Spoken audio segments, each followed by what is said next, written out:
way, this field has been his stage for a glorious 16-year run. All indications are that this could be the final performance at Mile High Stadium for the magnificent number 7. We'll be back on the NASDAQ Amex Halftime Report. We'll be talking live with the MVP of Super Bowl III, Jets Hall of Fame quarterback Joe Namath. In the meantime, enjoy the championship game right here on CBS. Wednesday on 60 Minutes 2, you might not treat your next trip to the dentist or your child's as routinely as your last visit when you find out what happened to this little boy. Wednesday. Thanks for making CBS America's most watched network. Welcome home. Oh, how happy you have made me. Your Ford dealers will make you happy with 15 different models under $15,000, including Escorts, Contours, ZX2s, even Rangers and F-150s. Now get 0.9 financing or $1,000 cash back on Ranger. Choose Escort or ZX2 and get $1,500 cash back, or 0.9 financing plus $750 cash back. 15 models under $15,000. Now that'll make you happy. Only at your local Ford dealer. Hi, I'd like to start getting home delivery of the New York Times. Now you can enjoy Sunday even more by getting the New York Times delivered to your home every weekend. And if you call now, you'll save 50% off the regular home delivery price. Then wake up to the things you care about most. What do you think about first thing Sunday morning? First thing, relaxing with my coffee and the Sunday New York Times. It's what Sundays were made for. First thing, I think about my family in America and in my homeland. For just $2 a week for 8 weeks, you get a world of ideas, insight, and discovery you won't find anywhere else. I just love the arts, and nothing satisfies my passion like the Sunday Times. Call now, 1-800-357-4145. Hi, I'd like to start getting home delivery of the New York Times. First thing, my New York Times. Another day to learn something new. The New York Times. Call today. Sports with Ken Broom on Channel 9 Eyewitness News, weeknights at 6 and 11. CBS Sports welcomes you to the following presentation of the National Football League.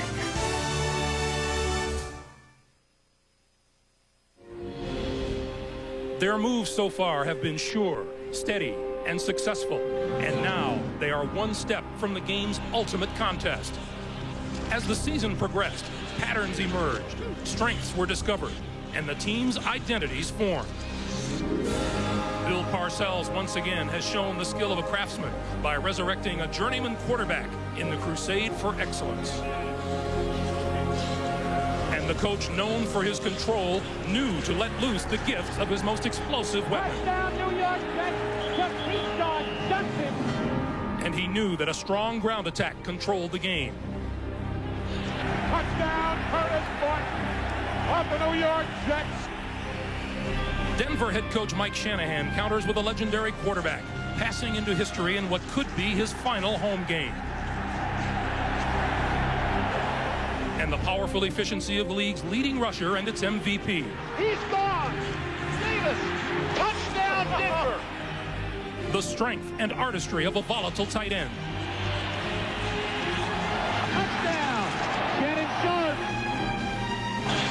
The Grandmasters know the pieces they have and what moves they can make. Their two teams know how far they've come. Now they're about to find out how far they can go. The New York Jets, the Denver Broncos, the AFC Championship game. Next.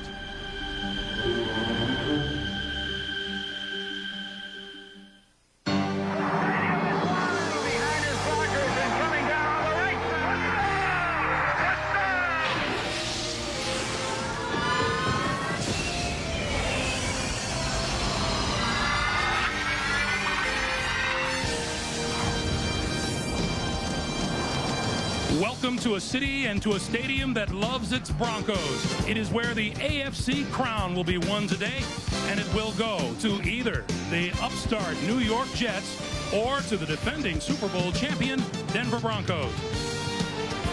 Hi, everyone. everyone. Welcome to Mile High Stadium. Along with my partner, Phil Simms, I'm Greg Gumbel. This promises to be an emotional and historic day today, not just because a Super Bowl berth is at stake, but because it figures to be John Elway's last go-round here at Mile High Stadium. And after so many years of watching so many great performances, it's kind of a strange thing to contemplate. It is strange, Greg. It's been a lot of fun watching. In my opinion, John Elway is physically the most gifted quarterback to ever play in the National Football League. He can run, throw, and he's tough. But the last few years, he's been helped out by a really special player, Terrell Davis, the most valuable player in the National Football League this year and the best player in the National Football League. Well, the hopes of the New York Jets ride on the right arm of Vinny Testaverde, and all he has been described as a journeyman quarterback, but he has become much more than that this year, the best passer in the AFC. I'll just say this about Vinny Testaverde. 13-1 as a starter. He has played 14 straight consistent games as a quarterback.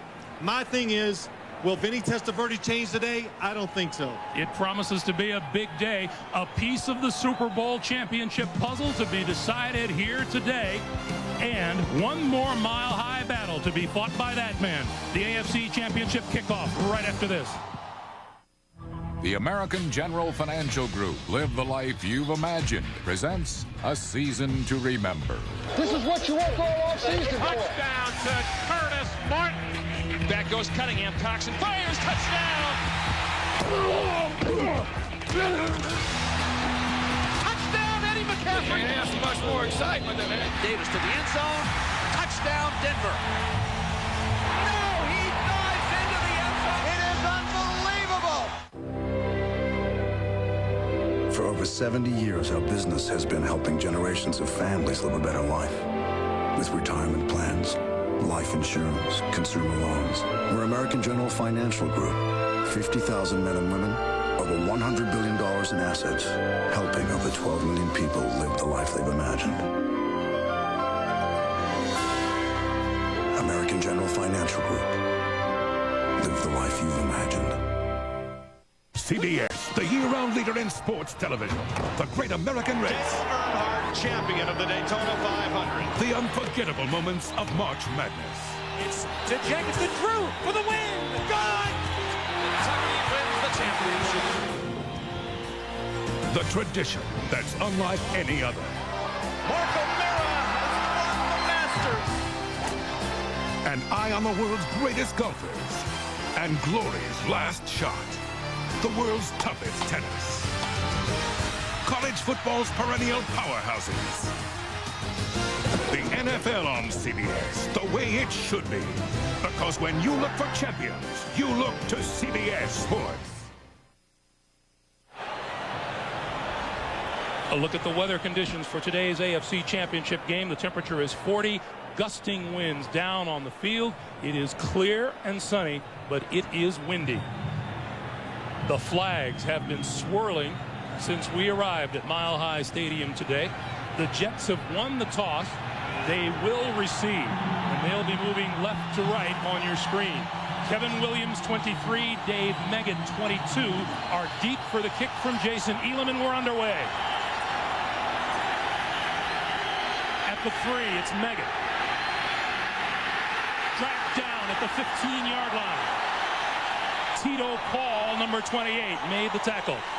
Vinny Testaverde, journeyman quarterback through 11 seasons, but this 12th finds Vinny in the AFC Championship game with the season's best passer rating in the AFC. Up front, the offensive line of Elliott, Berger, Mawai, O'Dwyer, and the rookie Fabini has started every game for the Jets this year. Veteran Keith Byers, 1,000-yard rusher Curtis Martin in the backfield. Outstanding wide receivers in Keyshawn Johnson and Wayne Corbett. And the tight end is Kyle Brady.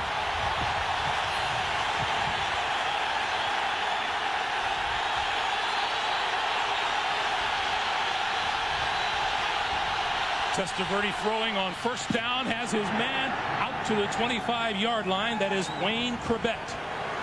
A pickup of 11 and the first down. The Denver defense looks like this. A front four of Harold Hasselbeck, Keith Traylor, Trevor Price, Ma'atanavasa. Mobley, Pedrez, and Romanowski are Denver's leading tacklers in that order. They start at linebacker Crockett and Gordon. The cornerbacks Atwater and Braxton with a combined 22 years of experience at safety.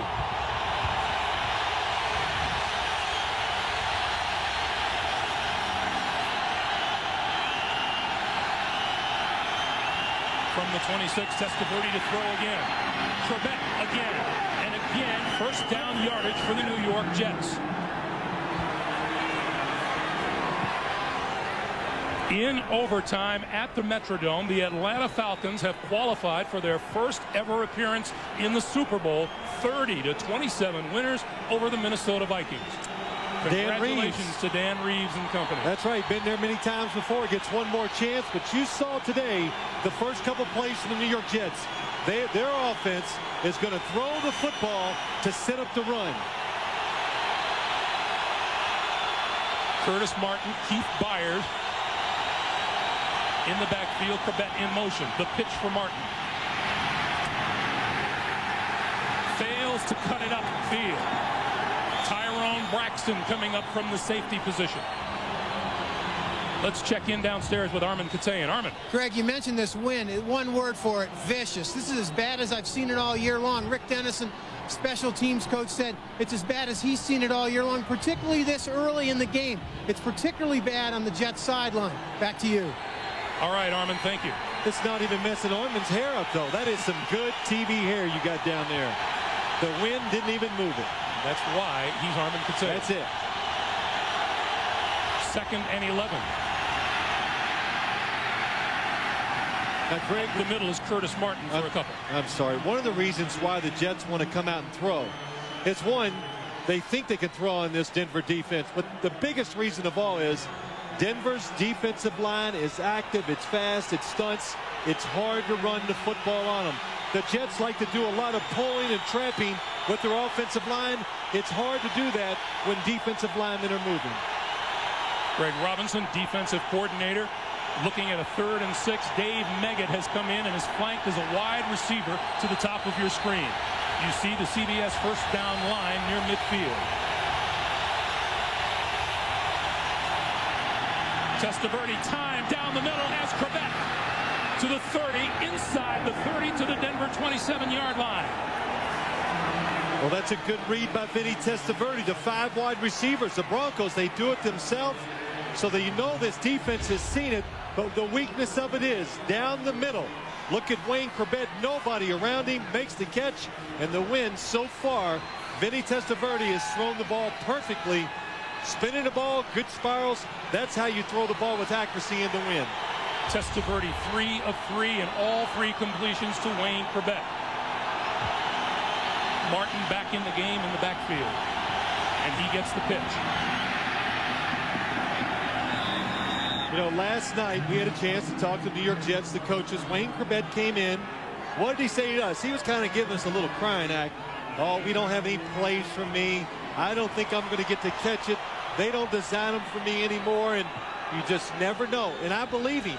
All week, he probably didn't see a lot of catches in practice, but you don't know how a defense is going to react to you. Always be prepared. He has been. Jets coaches and players promising us that the Jets would be aggressive on offense today. They have been that so far.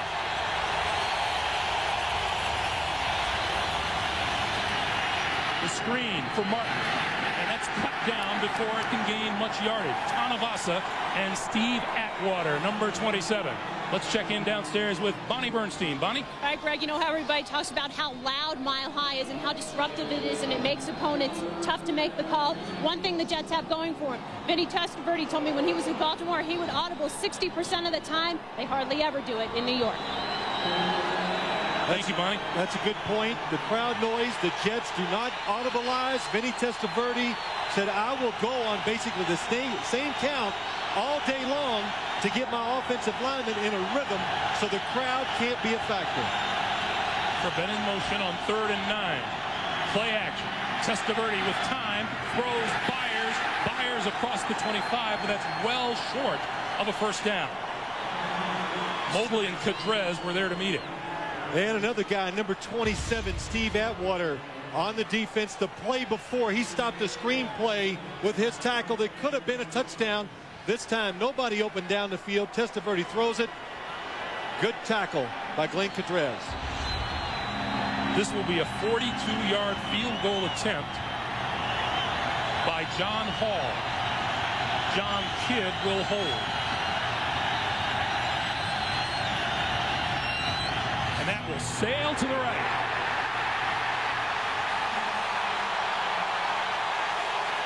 The gusty wind claims its first victim of the day, and when we come back, John Elway will take the field. All right, captains, we're going to have a coin toss now. If there's a team, we'll call it in the air. We want a good, clean game. We're all professionals here. Does anyone have change for $1? What? Want to get away? Southwest has your ticket to freedom. For only $99 or less, you can fly coast to coast when you purchase by January 19th and travel January 5th through June 3rd. You are now free to move about the country. I can't believe you tore a stunt like that. What were you thinking? You weren't thinking, were you? I don't. Something's pushing Vietnam vets over the edge. They're victims of a conspiracy. Now, one JAG officer will fight to find the truth on JAG, CBS Tuesday. The field goal tip by John Hall. The wind is blowing that way. Here goes the kick. And as soon as this ball goes off his foot, it is no good. You can tell it's going to go right.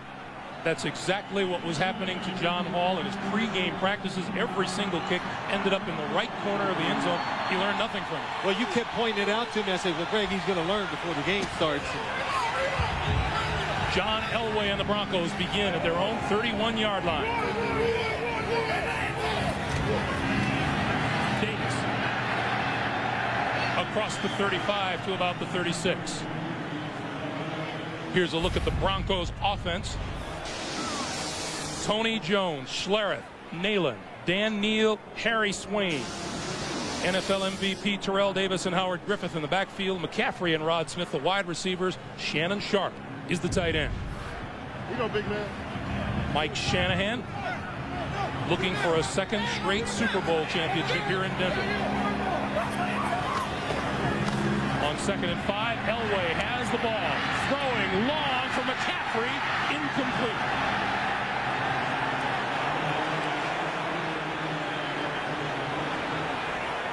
A look at the Jet defense. 5th best in the AFC, 7th best in the NFL this season. Lyle, Ferguson, Logan Pleasant up front. Pro Bowler Mo Lewis leads the linebacker unit that includes veterans Pepper Johnson and Brian Cox in the secondary. Ray Mickens and Otis Smith are the corners. Victor Green and Corwin Brown are the safeties.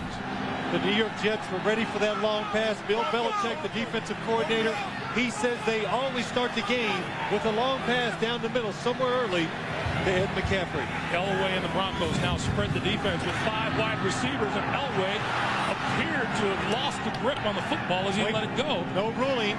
The arm didn't go forward. That would be an incomplete pass. John Elway did not mean to throw that football, but when that arm goes forward, even though his intentions weren't to let it go, even if it falls out of your hand, it is an incomplete pass. Watch John Elway. Watch the blitz come from his right. Here it comes. He is going to get hit hard if he doesn't get rid of the football. But on a cold, windy day, early in the game, the football can be hard and slippery. And now Tom Ruin kicked for 46.9 yards a punt this season. Gets it away. Dave Meggett from the 5. A hole up the middle. Stumbles across the 35 to about the 37-yard line. Good field position for the Jets when we come back. 59-yard punt, a 32-yard return.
no mystery why millions of people have moved to the digital home entertainment of DirecTV.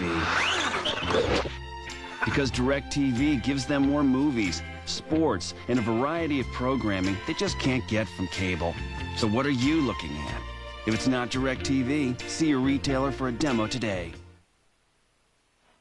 The NFL on CBS is sponsored by Southwest Airlines, proud sponsor of the NFL and official airline of the Super Bowl. DirecTV, what are you looking at? And by Nike. Great shots like that. Today's game is provided by Southwest Airlines. Last week, in the victory over the Miami Dolphins, the Broncos scored touchdowns on each of their first 3 possessions. Today, very important for the Jets that they get the Broncos to go 3 and out. Testaverde to throw. Under pressure, lobs it out, complete. Keith Byers. Byers across the 45 to the 43-yard line of the Broncos. What a terrific job of Vinny Testaverde under pressure. Watch the quarterback. Here he is. He really has to anticipate the throw. Throws it up nice and soft. And look at the wind blowing the football around. But Keith Byers, even though he's a fullback, this is where he's the best as a football player. Running out of the backfield, going in motion, and catching passes. Jets ball at the Denver 43. Martin. Back to the line of scrimmage. Loose football. The Broncos have it. Tyrone Braxton, number 34, with the recovery. When you're running the football as a running back, anytime the hold doesn't happen, right away, you've got to protect the football because defensive players are coming from behind to strip the football.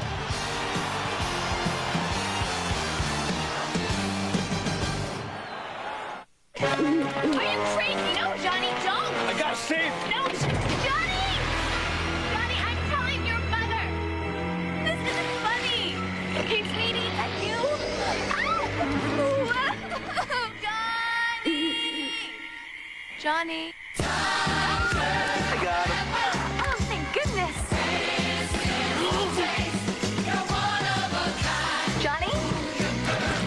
Could I have yours?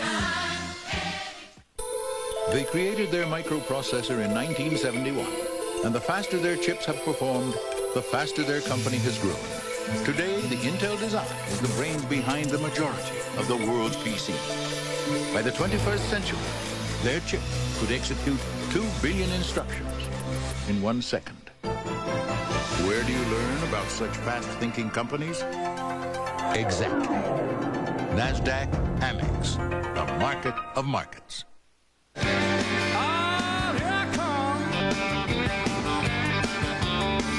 This is how Dale Earnhardt Jr. fans will remember the 1998 NASCAR Busch Series champion. This is how his opponents will remember him. Seeing nothing but the tail lights. From alternators and wire sets to batteries and spark plugs, get the parts that power Dale Earnhardt Jr. AC Delco powers the winners. What were 17 million people doing last Wednesday? They were making the premiere of 60 Minutes 2, the #1 program on any network. Don't miss it, Wednesday.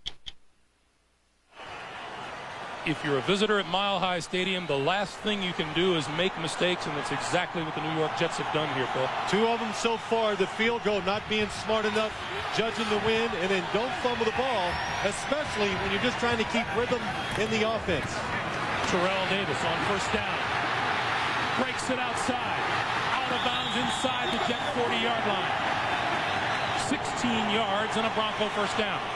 Well, the big key is the New York Jets, they want to get up the field on the outside. Don't let Terrell Davis do this. And watch coming from the outside. Pepper Johnson, he's got to stay out there. He doesn't do it. A good block by the Denver offensive lineman. They seal Pepper Johnson.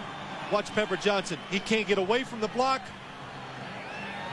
Mark Schlereth, and then when you have a really good running game, look at the wide receivers. Eddie McCaffrey, you always have good blocking downfield to make those 10-yard runs into 20-yard runs. Dwayne Carswell is in as a second tight end for the Broncos. The ball goes back to Davis. left side across the 35, and a pickup of about 5 on the play. That was a good example of what we saw in that play that Bill Parcells talked about. He says we might play defense perfectly against Terrell Davis to stop the run. I think he's going to get 5 yards a lot of times when we do that. But that was a good example. The linemen stayed on their block on the offensive side. Terrell Davis, a hard runner, doesn't hesitate, picks up that extra 2 or 3 yards. 2nd and 5 from the 34. Elway, quick drop, throws the quick slant, and it's tipped at the line of scrimmage and falls incomplete. Chad Cascadden appeared to get a hand on the pass. Now, Greg, I think we've heard it from both sides. Really good recognition by the Jets defense. Quick pass. Number 53, Chad Cascadden gets over, sees it. Ray Mickens, he's there anyway, but talking to both of these teams before the game this week, they both feel very confident they're going to move the football and score against the other team's defense. John Elway yet to complete a pass in 3 attempts. Going to give it to Davis. Tries the right side and is going to come up short of a first down. Notice, I think they're going to go for it on 4th down. That's one of the reasons why Mike Shanahan ran the football on 3rd and 5. You're immediately thinking ahead. You're going, if we can get 2, 3, 4 yards, I'm going for it on 4th down. With the win, no matter if it's in your face or to your back, it's a problem. Today, you might see more attempts on 4th down than you usually do during a football game. Broncos 4 out of 10 in 4th down conversions, 2 out of 3 last week against Miami.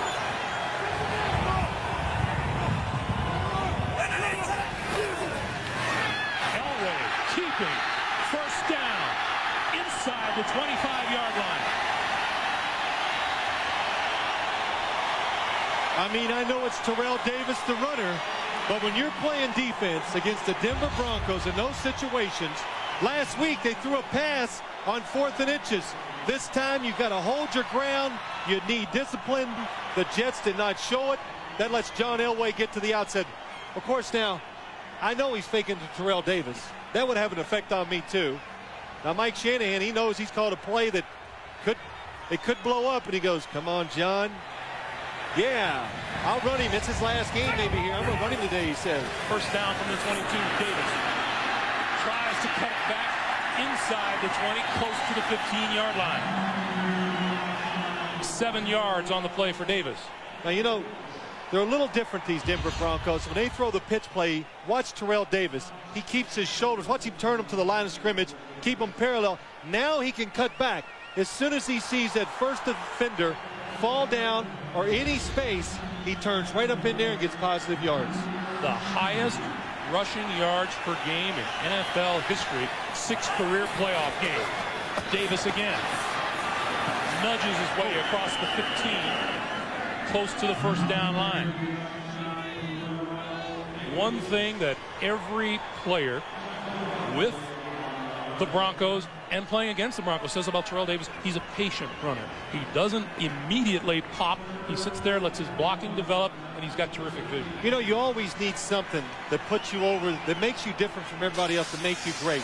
Terrell Davis physically is terrific, but what he does is he diagnoses those plays immediately, makes the right cut, so he takes advantage of every single opportunity that you put in front of him.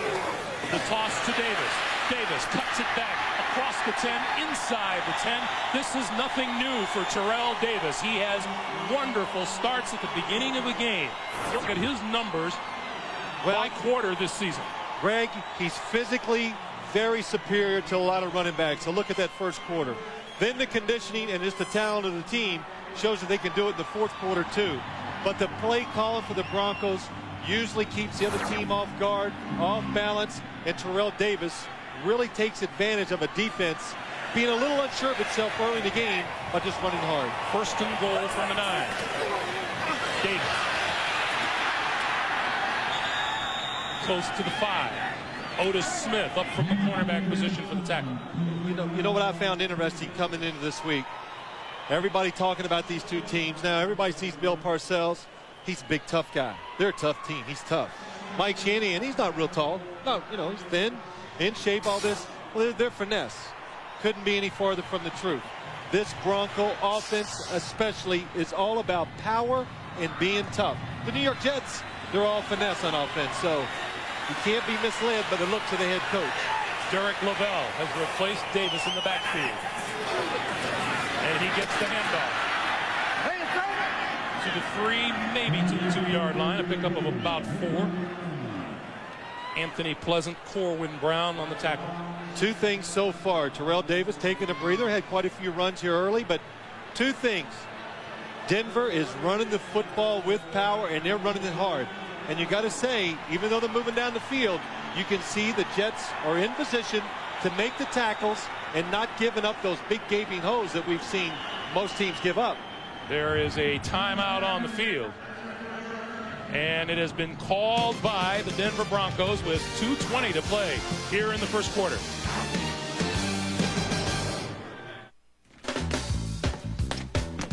Who are you? I was hired by your roommate. Well, out of my way, I want a Bud Light. I don't think so. This is ridiculous. I live here. Sorry. You ain't on the list. List? Is there a problem, Bruno? Nothing I can't handle. That's what I like to hear. For the great taste that won't fill you up and never lets you down, make it a Bud Light. Now am I on your list? Let's see. Nope. Now that is a sweet investment. You have a retirement plan? Oh, sure. Invest, get rich, retire at 45. Well, I'm 58. Huh? Oh, your retirement plan. Who's looking out for your investments? E-Trade, the #1 rated place to invest online with free real-time quotes, 10 times more research, smart alerts, all from $14.95. Isn't it time you looked out for #1? Call 1-800-E-TRADE-1 and see why someday we'll all invest this way. There's things that you're gonna see that you can't unsee. To solve an unthinkable crime, Tell me this atrocity is false. Detective Tom Wells Tom, where are you? must risk everything he loves Get out of the house now! Please, Amy, just do it! and everything he believes. No! Academy Award winner Nicolas Cage. There's no one left to finish this but me. 8mm, rated R. Opens everywhere February 26th. Call it destiny. With seconds left, the freshman shoots and North Carolina wins by 1. The kid's name, Michael Jordan. March Madness on CBS. The NFL on CBS is sponsored by American Express. American Express helps you do more. And by Dr. Pepper and your local Dr. Pepper bottler. Welcome back to Mile High Stadium in Denver. 2:20 to play first quarter. 3rd and goal for the Broncos from the 2-yard line. We talk about their terrific balance. Not here and not yet, but they're knocking on the door. Davis didn't get to the goal line, and it'll be 4th down. 4th down, let's see what it looks like Mike Shanahan has decided to go for it. I think first he wants to make sure and see where this football is marked. It looks like it's inside the 1-yard line. It's on the 1, so that's a little longer than you'd. Tough decision right here. Broncos are going for it. On their last 4th down attempt, John Elway kept it around the right side. That's right. Usually in these situations, the Broncos always come out with something different to catch the defense off guard. Elway keeps, has a man in his face and throws incomplete, and the Jets hold. Mo Lewis. You fool them once, you can't fool them twice. The Jets stayed disciplined, stayed in position. They stopped the 4th down attempt. I'm the luckiest man alive.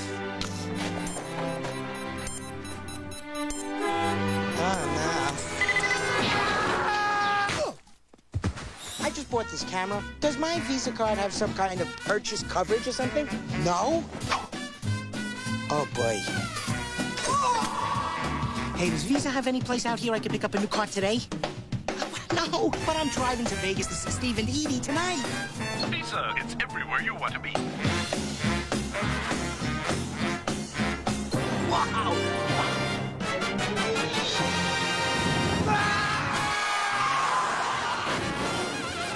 What was that? Visa says they're everywhere, but American Express helps you with just about everything. Okay, yeah. You think we should get help? Nope, I got it. So you can always do more. Unbelievable. Unbelievable. Hi, I'm Doug Flutie, pro football player and father of an autistic child. A lot of people buy Flutie Flakes because a portion of the proceeds go to help autistic children. But there's another way you can help. Dial 1010-220 when you call long distance. You can talk up to 20 minutes for only 99 cents. And every time you use it, a donation will be made to the Doug Flutie Jr. Foundation. So dial 1010-220, talk up to 20 minutes for only 99 cents, and help some great kids at the same time. It's a win-win situation. I wish football was this easy. Kick off your week with Dave, David Duchovny, Kelsey Grammer, Cameron Diaz, Mariah Carey, Stupid Pet Tricks, Bruce Willis, Kid Scientist, Tara Lipinski. All this week on The Late Show.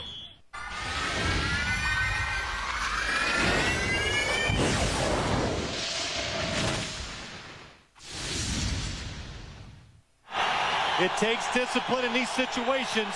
Mo Lewis, number 57, he shows the discipline he has. He doesn't go for the fake. And the running play nets 2 yards.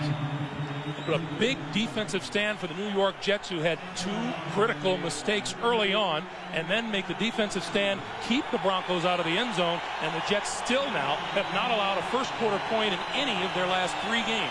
The Jet defense showed they don't be a star, stay in your position, let the play come to you. They did that most of that drive. That's what kept the Broncos out of the end zone. On 2nd and 9, penalty marker on the play. Movement by the New York Jets. And a little pile up in the end zone. That involves number 93, Trevor Price. You know, Bill Parcells always had a little phrase when he wanted you to be disciplined on defense. In other words, when you see something. Offense, number 84, 5-yard penalty.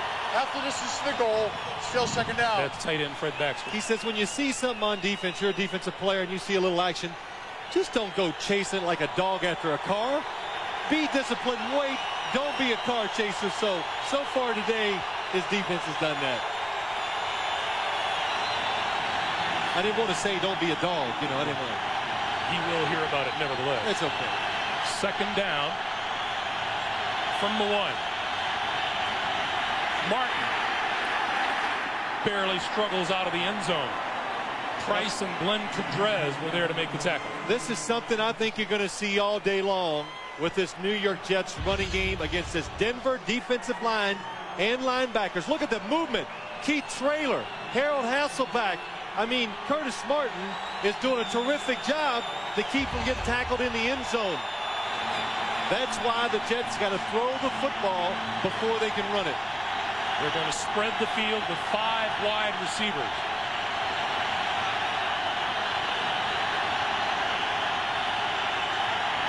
Blitz.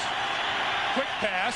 Keyshawn Johnson can't break free of the tackle, and the ball is down. That is not a fumble. He is ruled down by contact, but it'll be 4th down. So we will have a 4th down punt, but not until we change ends of the field. We have played 1 here in Denver. The Jets and the Broncos scoreless.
Some people buy cut-rate car insurance, figuring they'll probably never have a claim.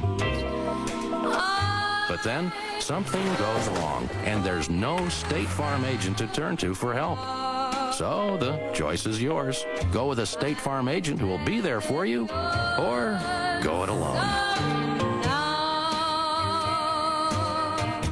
CBS Sports and the PGA Tour bring you golf's champions. First, the Phoenix Open.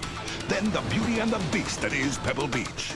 The most comprehensive network coverage of the PGA Tour.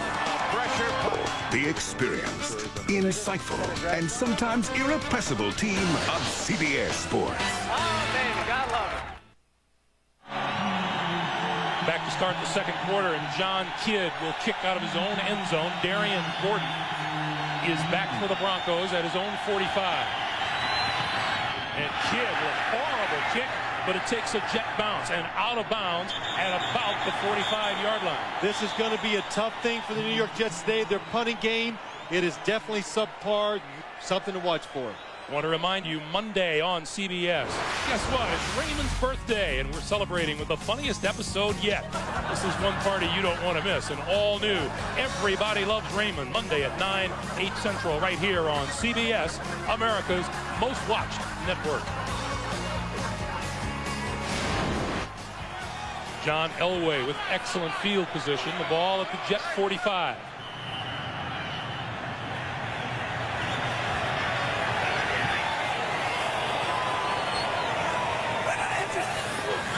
The toss to Davis. And the pickup of a couple. Mo Lewis, Brian Cox in on the tackle. Just a little thing to watch, Greg. We talked about it earlier, but just to set it up, watch to the right, Mo Lewis, number 57. Watch how he gets on the outside. Look at it. You see? Here he is. Now he makes Terrell Davis run back inside. If you let Terrell Davis get the option of going outside, then he spreads the defense out. And then when he cuts back, there is big gaping holes for those big runs. So terrific job by Mo Lewis. 2nd and 7. Davis loses the handle in the backfield and falls on the ball back at the 48-yard line. In all the Bronco games that we've seen this year, I don't ever recall seeing Terrell Davis do that. That's the first. In fact, I think what did he go, about 800 attempts without a fumble, Greg, and then you showed up and he fumbled one time, and you're just bad luck. This time, the wind can cause the pitch play to be difficult sometimes, but it did not look like it affected the toss that time from John Elway to Terrell Davis. He was just trying to grab it a little too quick. Broncos have lost only 6 fumbles in 17 games this season. They spread the field now with 5 wide receivers. Elway with time over the middle, incomplete, intended for McCaffrey at about the 30-yard line.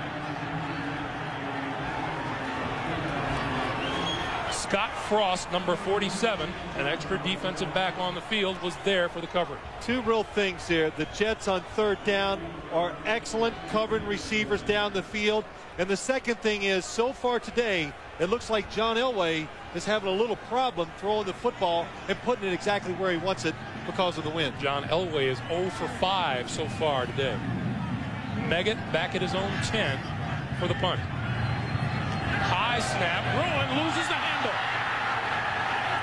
And he is down at the 43-yard line. Greg, I said it earlier, on days like this, the wind is blowing, there's no moisture in the air, the football is cold, it does get hard to handle. We've seen it 3 times so far today. Watch what happens. Squirts out of his hand.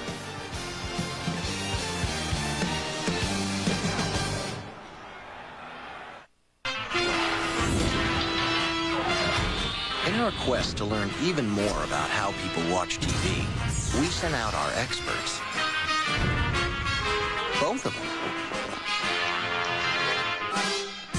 That was a very good make on the outside by the quarterback. There's the great 2 tackles. Get the first down. 10-15 to go. That puts his squad ahead by 7. We're just for feet. Watch 3rd quarter.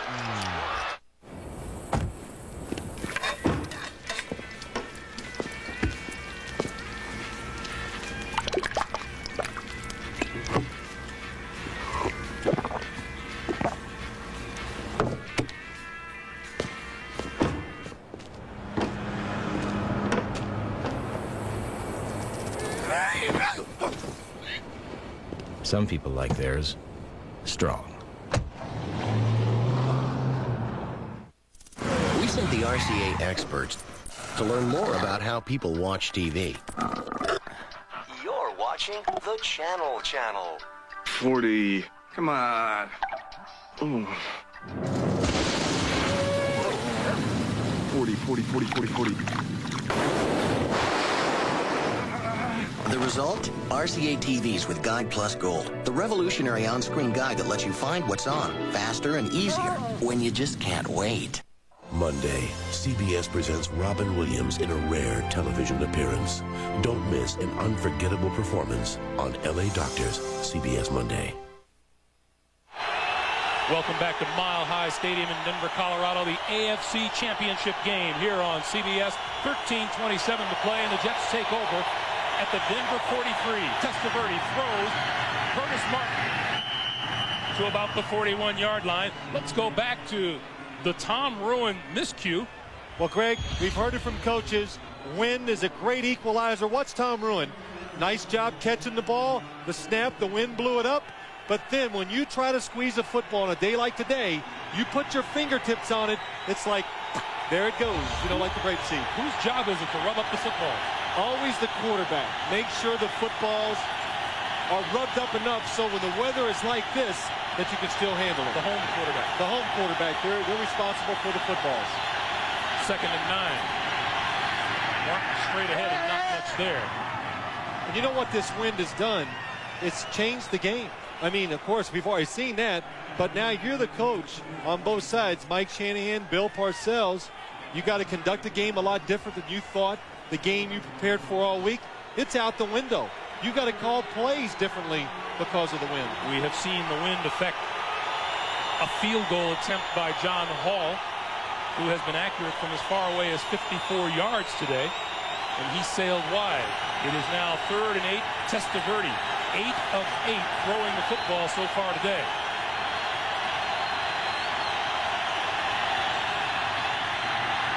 To the side, Brady takes a hit and goes down short of first down yardage.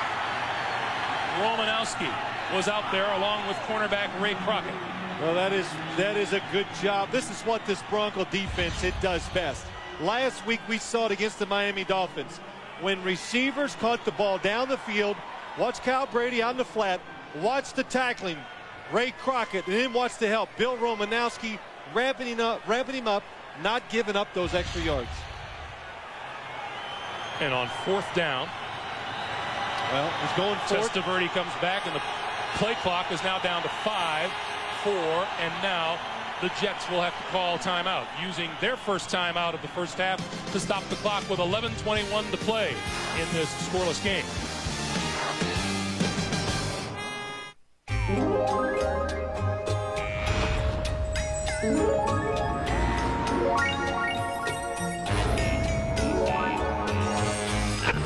Expenditures have slightly decreased 2.9% over the course of the fiscal year. So, Jim, would you care to elaborate on this? Jim?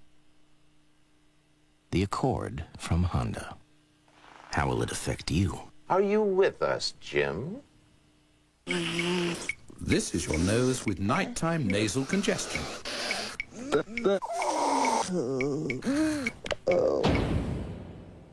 This is your nose with a Breathe Right nasal strip. Breathe Right lifts open your nasal passages with a simple spring-like action, which helps to relieve nighttime nasal congestion. Breathe Right. All night. I can't believe you tore a stunt like that. What were you thinking? You weren't thinking, were you? I don't think so. You think you're different? You think you're special? No, I don't.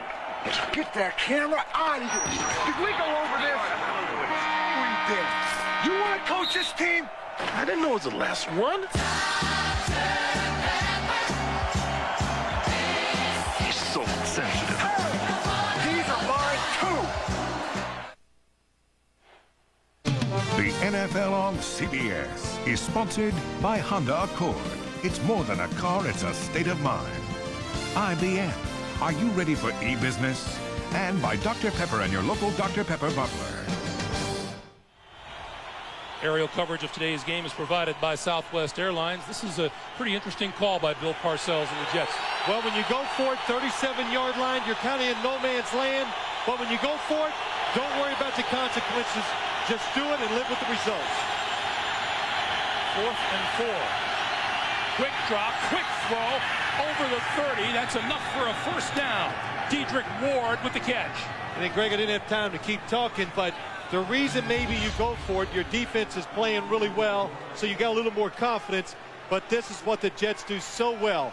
5 wide receivers, the quarterback, 1, 2, 3, quick throw, and a perfect throw by Vinny Testaverde, and a nice catch in traffic. But the Jets have been doing those inside catches all year long. Jets now at the Denver 28.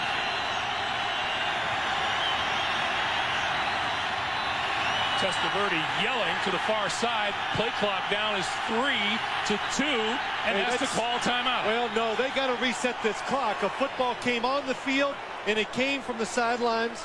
Football was on the field. Officials stopped the clock. Reset the game clock to 25 seconds. So Testaverde caught that. He was pointing in Keith Byers' general direction. I kept going, what's he pointing at? Is Keith that wide open? But a football was out on the field, and Vinny Testaverde did the right thing. Except he had a great defense to throw against that time. I don't know if he'll see it again this time. So we'll try it again. First down. Same play again. Same defense. Testaverde looks, has time. Byers goes for the first down. Upended, lost the football. The Broncos say they have it, and they do.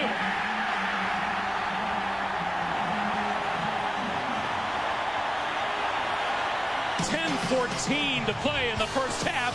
Another big turnover here in Denver.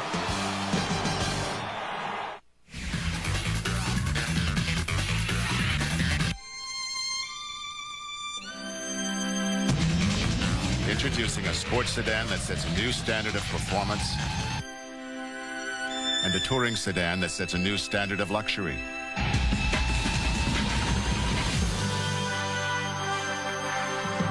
Here they are. Introducing the new TL from Acura.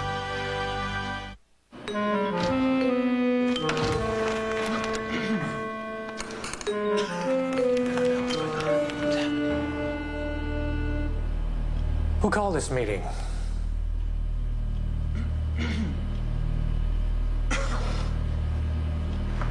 I'm out of here.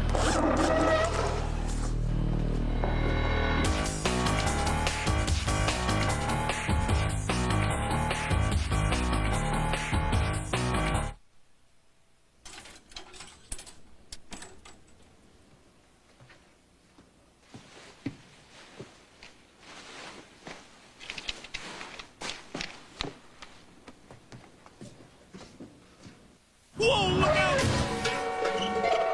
Hi there! Need stopping power? Get genuine Midas brakes installed for $69.95 after rebate for a limited time. And, of course, our lifetime guarantee. Go Midas.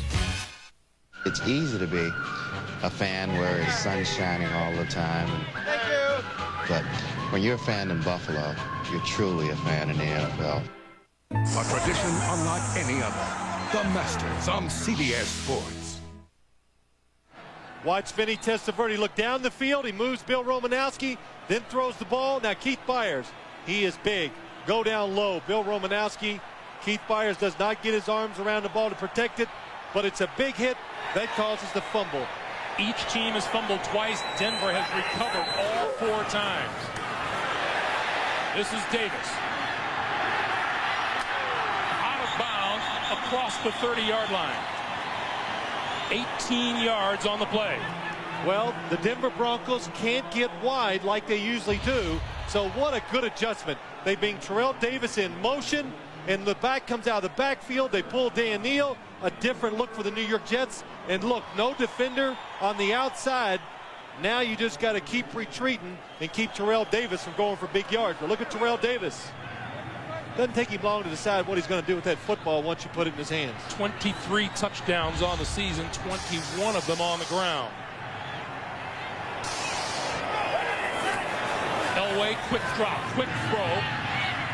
and complete to Shannon Sharp across the 35. That's Elway's first complete pass of the day. Well, even that football came out of his hand. It looked a little funny, like it fell out of the bottom. No spin on it. You know, kind of hard for the receiver to catch. 1 for 6, and Vinny Testaverde, I've been trying to talk about it, but Bill Parcells has said many times, this quarterback, talking about Vinny Testaverde, weatherproof. No matter what the conditions, he seems to throw the football well. 2nd and 4.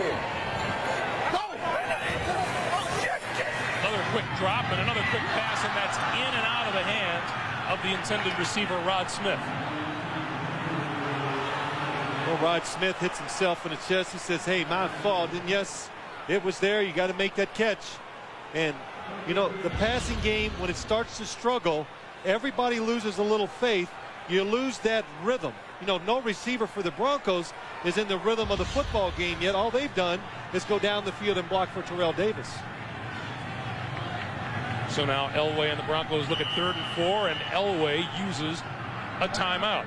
That's the 2nd timeout used by the Broncos here in the first half. We're still scoreless at Mile High.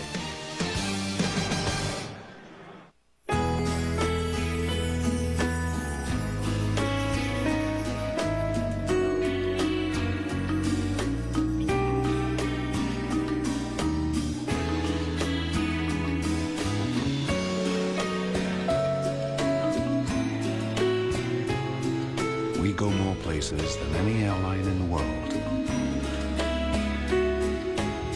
Rising is global.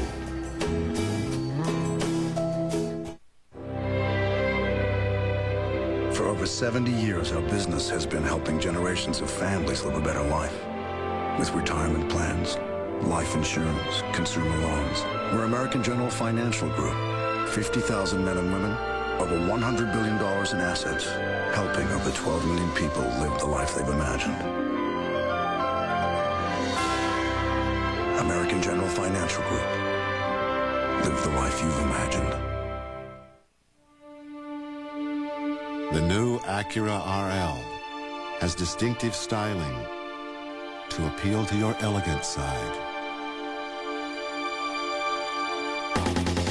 A performance-tuned suspension to satisfy your assertive side. And a sophisticated front and side airbag system to protect both sides. The new RL from Acura.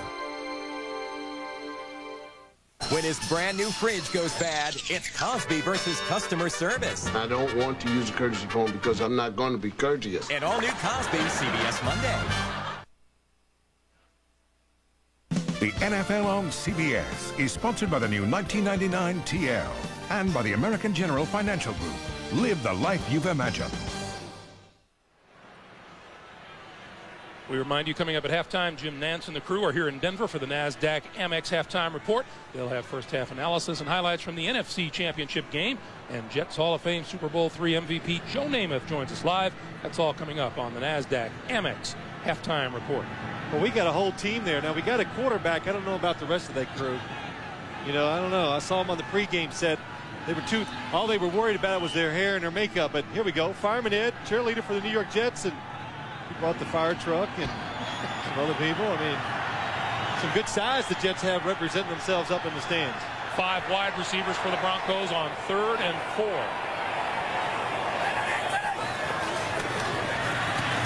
Batted down, another pass batted down against Elway today. Last week, Mark Brunell had 4 passes knocked down when he played the New York Jets in the playoff game.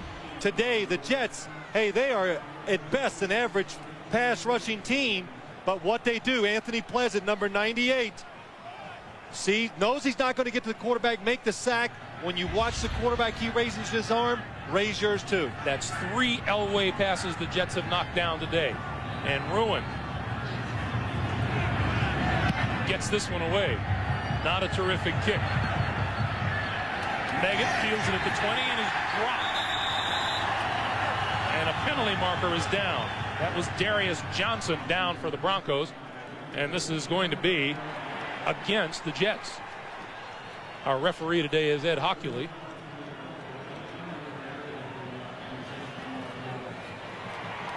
So the line of scrimmage was going to be the 20-yard line.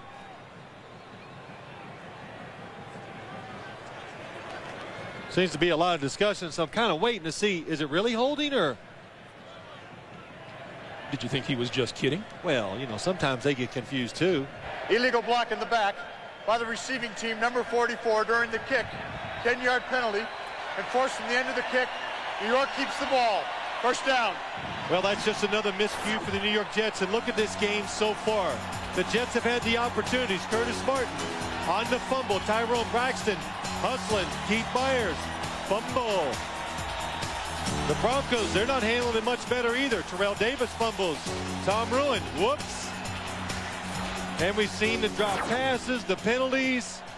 You know, as we're sitting here, Greg, during the commercial, say you can feel the tension. It's building because both sides, they're in territory they've never seen this year, where their offenses can't score. First down, Jets from their own 10. Testaverde throws Martin out of the backfield. First down, up the sideline, and more. Across the 35 and out to about the 38-yard line, where Romanowski finally tracked him down. What really happened in this play, they got Curtis Martin wide open. Keyshawn Johnson comes in motion, goes inside, brings the defense. Look at this. Nobody out there. The linebacker coming out to cover him. Looked like John Mobley tripped and fell down because of the traffic problem created by Keyshawn Johnson going across the middle. And Vinny Testaverde, a perfect 12 out of 12 for 132 yards so far today, and a little more breathing room for the Jet offense now to the 37.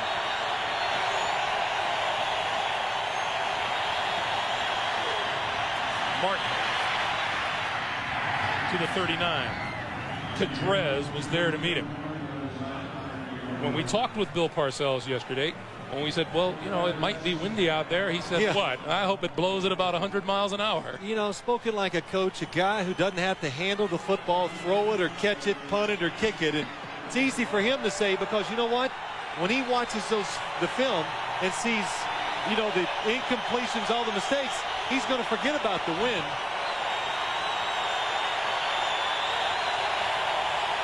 Not much passing yardage for the Broncos. Testaverde with time over the middle. Keyshawn Johnson. And Johnson is cut down just short of the 45-yard line by Romanowski. Well, Keyshawn Johnson, we've seen it all from him. He knows how to run the football last week. But this is something because of his size and his courage and the fact that Coach Parcells says, hey, this guy likes to compete. He will go over the middle, catch the tough catch, and take the hit. You know the roll call from a week ago. 1 touchdown receiving, 1 running, a fumble recovery, and interception.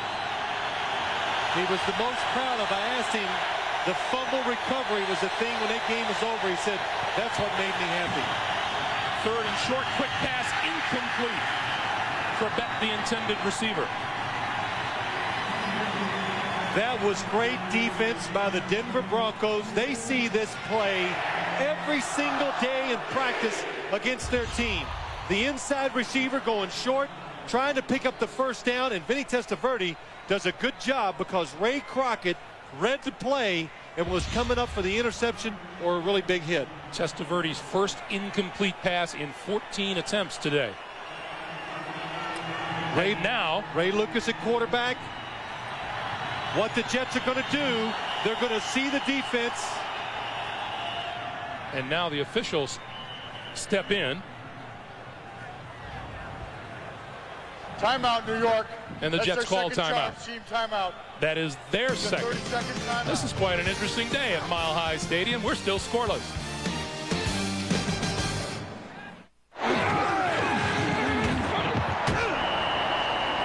Neil, did you eat your chunky soup? Huh? Neil, did you eat your chunky soup? Yeah, man. Chunky sirloin burger with loads of vegetables and lots of beefy sirloin burgers grilled to perfection. Neil, did you eat your chunky soup? Why do you keep saying that? Mama. Gotta make sure you eat good. Campbell's Chunky Sirloin Burger. It's loaded with beef. Well, Bill Parcells had a little something up his sleeve that last time. He does. The Jets, Bill Parcells, and he was with the Giants, the New England Patriots. He puts in a guy like Ray Lewis on 4th and short. They read the defense, and they call the play from the line of scrimmage. The coach tells Ray Lucas what to call from upstairs. He makes the decision. They run the play that gives them the best chance. Now Kidd is deep and gets the kick away. It bounces at the 20. Darian Gordon doesn't quite get back to the 20-yard line. So it'll be first down for the Broncos. While we have the opportunity, just what were more than 17 million people doing last Wednesday night, they were making the premiere of 60 Minutes 2, the #1 program on any network. See what they're talking about next Wednesday on 60 Minutes 2 here on CBS, America's most watched network. Hey, I read a promo last week. I was so proud of you. Yeah, I did good. Only mispronounced 3 words, stumbled a little. It was in English and everything. It was good. I enjoyed it too, Greg. Watch out. Don't let the backup in. You know what they say. Broncos starting field position has been better than that of the Jets. They start from their own 19. Davis left side across the 20 to about the 22, maybe the 23-yard line. I mean, that's really, again, watch the New York Jets defense on this play. Terrell Davis, just look at all the defenders. Mo Lewis, look, he goes up the field. Terrell Davis has to go inside. He makes the play with one arm, but look at all the defenders around the football. Don't over pursue. Mo Lewis going to his first Pro Bowl. Best defensive player the New York Jets have. On 2nd and 6. Elway with time over the middle. Davis out of the backfield. First down and more to about the 34-yard line. 11-yard pickup. Cox and Mickens with the tackle. First down, Denver. Now, when you're going to play defense like the New York Jets do, what's going to happen when there's a play-action pass? Look how long and look at the pocket John Elway has. Nobody open down the field. So if they're not open down the field, nobody's underneath. Throw it to the running back, Terrell Davis. But the Broncos even told us that. He said the way they play run defense, when we go play action, John Elway should have a long time to decide where he wants to throw the football. Davis with the lion's share of yardage today. Penalty marker flag. The pass out of the backfield is Howard Griffith. Now let's check the penalty. It's going to be a holding call on the Broncos. Well, that's something that should not happen on first down for the Denver Broncos when they run a play-action pass. Here's Ed Hockley. Illegal hands to the face. Offense number 62. 10-yard penalty. Repeat second down. That's the right guard, Dan Neal. That makes better sense. The right guard, 62. Here he is. Watch him. Goes up. Hand slips up to the face, and he keeps it there for a while against Jason Ferguson. And the officials are going to see that every single time.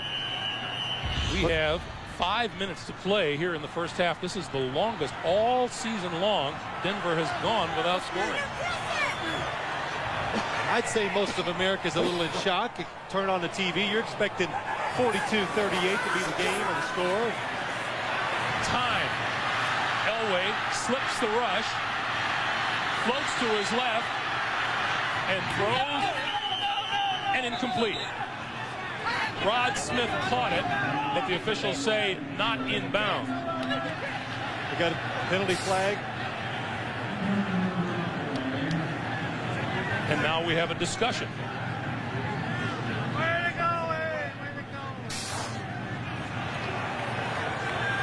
Rod Smith probably went out of bounds, came back in.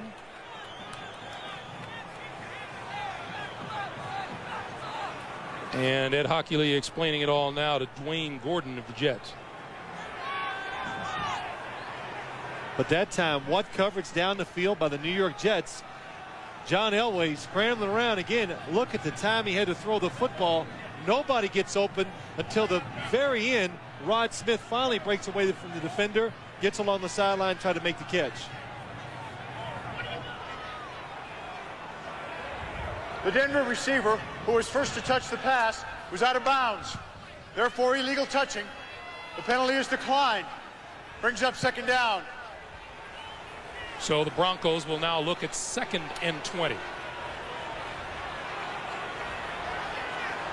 I think John Elway, what he is arguing about, I think the ball was tipped. I thought it was tipped too. And the ball is tipped. Now Rod Smith should be able to come back in bounds. He is not the first person to touch it. He can now make the reception, but I'm not sure even, I couldn't tell from here whether he was in bounds or not. So 2nd and 20 from the 25. Davis looking for room. No cutback room. And Brian Cox is there. Let's go back to that play. It looked like John Elway, either he lost complete control of it. Here he comes. Brian Cox gets his hand up. Absolutely. Now, John Elway can lose control of the football, but he don't throw many end-over-enders. You don't throw for over 50,000 yards and do all the things he's done and throw footballs like that. But Brian Cox thought he was washed up. I thought he couldn't play no more. Comes in with the New York Jets and has been a big part of this defense, why it's had success. 3rd and 19. Elway again with time. Now gets rid of it to the far side. That's complete to Shannon Sharp. And Sharp is called down before he reached the 35-yard line. Shannon disagrees. Now, wouldn't you think Shannon Sharp, and he's a pretty good player, and you got to pay attention to him. Watch Shannon Sharp come across the field. Nobody, and I mean nobody, sees him. Nobody covers him. And then finally, John Elway sees him, throws the ball high up in the air, and the defense finally reacts and gets there to make the tackle. And a reaction from the mile-high crowd that didn't believe that he had a knee down. Bruin will kick it to Meggett.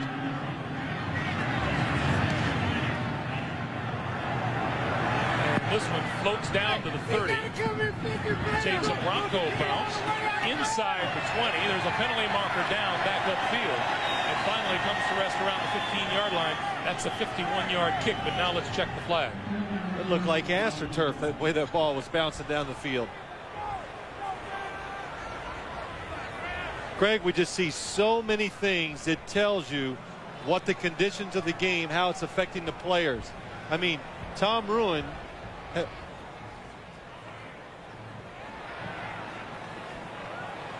well, we have offsetting penalties. But Tom Ruin is such a good punter, and I've seen him punt extremely well in windy conditions. And that time, kicked it end over end, and the only reason it went pretty far, of course, was because of the bounce and the extra yards on the roll. Well, you touched on it earlier, Phil. We have two high-powered offensive teams here, and anyone tunes in, it says 3:15 to play in the first half, and you're scoreless. Well, let's go. Let's make a decision. There were fouls by both teams on the play. Unsportsmanlike conduct by the kicking team, number 25, went out of bounds and remained out of bounds as he covered the kick. By rule, that penalty is declined. There was also holding by the receiving team, number 82, during the kick. That penalty is enforced 10 yards from the end of the kick.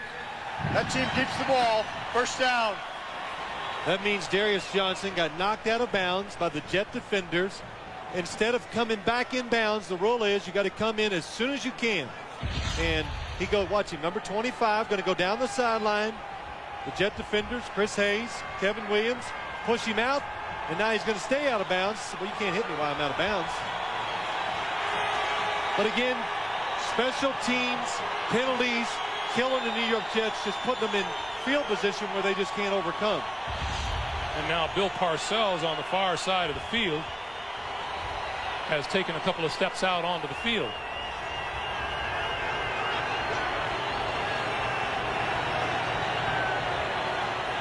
And he's not quite going to get the explanation he wants right now. So the Jets will start from their own 8-yard line. And now Ed Hockley is going to go over and talk to the coach. He's going to go over and explain it. You would think it would be all sitting penalties. Let's replay. But since the ball was not returned, that's why they say when he ran out of bounds, that's why that call is wiped off. Which means that the only penalty that survives the play is against the New York Jets. Was the holding. We have taken quite a while today. Now, this is one of the big gripes that I think we all have. It takes too long. Make the decision. Get up there and let's call the penalty and be a little faster and keep the game moving. for the fans and people at home. Although, putting yourself in Bill Parcells' position, you would certainly hope to get a good explanation for what you think is the proper call. But what happens, Greg, anytime now when there's a double foul in a kicking situation like this where there's a change of possession, it's automatically the one against the kicking team is wiped off. And you know why it's wiped off? Keep the pace of play moving in the football game. Well, we accomplished that, didn't we? We did that. 3:15 to play, first half. Jets start at their own 8-yard line. We are scoreless in this AFC Championship game in Mile High Stadium. Testaverde throws far side behind Byers. And Romanowski was right there with it. Well, the way this game is going, you know, I mean, it's, can you imagine saying something like this before the game started? All the points they can score. Whoever scores first, especially if it's a touchdown, could really dictate the pace of play the rest of the day. I flashed back to our production meeting last night as we went around the stadium, around the table, and all of our guys were thinking, well, what do you think the score is going to be? 45-35, 48-40. I think the lowest was 31-28. Meggett in as a wide receiver, 1 of 5. Testaverde gets rid of it in a hurry, and that's behind Dedrick Ward. Well, Vinny Testaverde has been afforded really good protection all day long. And this time, when you go to 5 wide receivers, your offensive line, Steve Atwater and blitz, they got everybody covered, but they just sneak through and get pressure on Vinny Testaverde, makes him throw the football away. We have 2 teams here, neither of which has been shut out in the first half of any game this season. 3rd and long, the Denver Broncos love to blitz the opposing team, make them throw the football short and fast. Testaverde going to roll to his right. There's a penalty marker down. Passes in and out of the hands. Oh, no, it is caught by Corbett, but there are markers down. And the Jets say this is against the Broncos. You could read Greg Robinson's lips. Come on, Romo. Offside. Defense number 96 lined up in the neutral zone. The penalty is declined. First down. 96 is Harold Hasselbeck. Greg, when you get backed up in the opposing team stadium like the Jets are here today, Vinny Testaverde, what you do, catch the defense off guard, move the pocket, affords your quarterback that extra 1 second to throw the football. That enables him to find Wade Corbett down the field and open. Jets first down from their own 22. Testaverde throws for Keyshawn Johnson. Out of bounds just across the 40-yard line. 18 yards and a first down for the Jets. There's only 2 reasons you can throw and complete this pass against this defense. 1, Keyshawn Johnson. He's big, tall, not afraid to take the hit into double coverage. And maybe the most important of all, you have a quarterback in Vinny Testaverde that can make any throw and has the power and the accuracy to stick it in there. 2 passes, and the Jets escape the shadow of their own goalpost out to their own 42. 2.5 minutes to play in the first half. Quick pass, incomplete. Number 90, Neil Smith, was in on Testaverde. Now, you know, you talk about, you come into a game, you talk about what's going to be called the strategy. It is a chess match. The Jets are throwing the football well. And we've noticed in these last 3 or 4 passes, the Broncos they've had enough of it. Let's change the pace of this. They've been blitzing Testaverde, and they're getting to him, making him throw the football quickly. Meggett flanked as a receiver to the bottom of your screen. Testaverde, quick drop, throws, incomplete, intended for Corbett.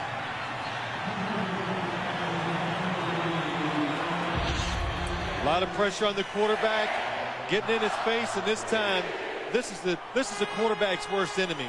Throwing the football in the middle of the field, and it gets tipped by a defensive lineman. What I always say, because when you're the quarterback, you go, well, it's going to be intercepted. But that time, because the field was so spread, it falls to the ground. 3rd and 10.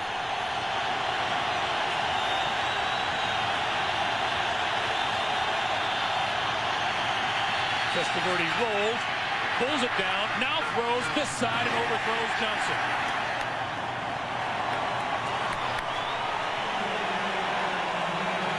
the Jets will kick it away.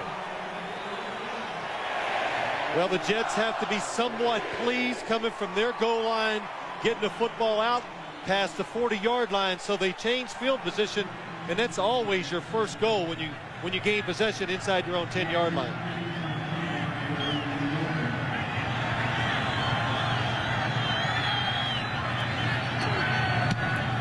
Kidd gets a much better kick away this time around. It is Gordon from his own 8-yard line. And out to the 30. 49-yard punt, 21-yard return. And 2:01 to play in a game that we figured was going to be just heavy on the fireworks. Look at these teams ranking first and second and first and third in all of these offensive categories. It just hasn't happened that way. Well, it hasn't happened. And again, let me just say it one more time. If it was a nice, calm day, I think the play calling, the execution, we would see an entirely different football game from both sides. Wait for the whistle. The Jets with 11 rushing yards and 171 passing.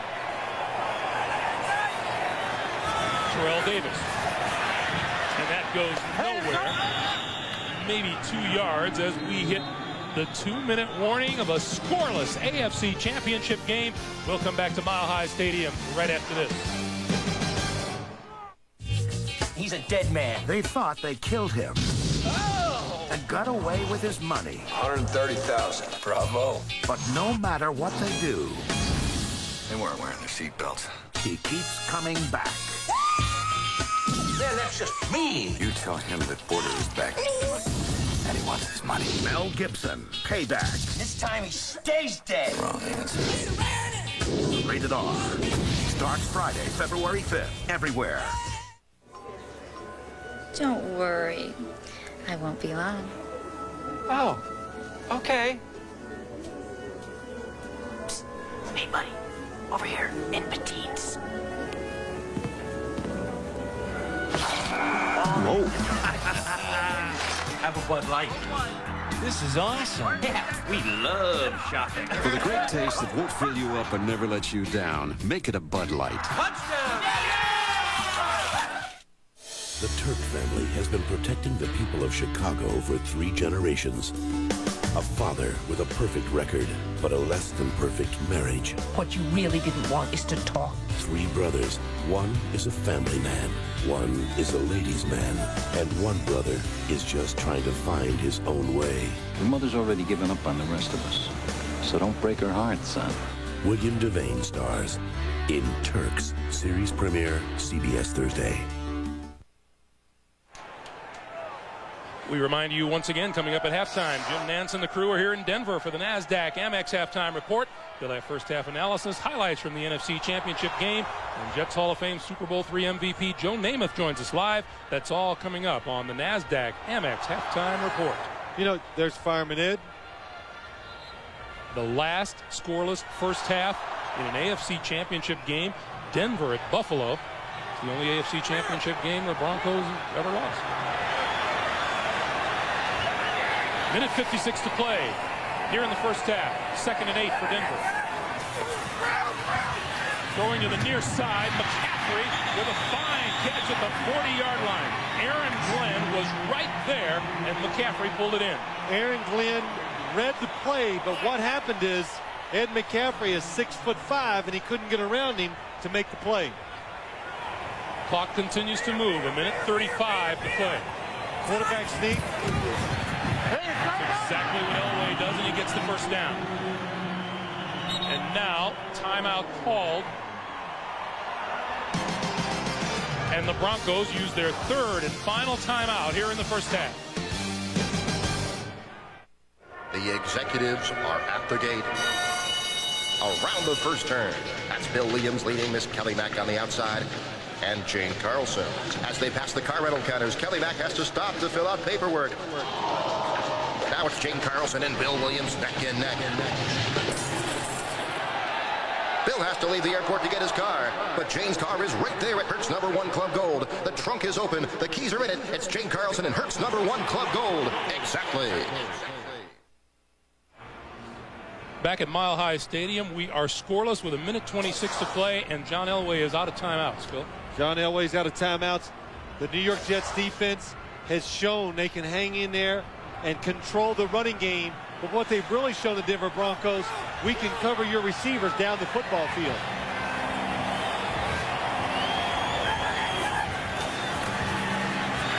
Elway under the gun and goes down.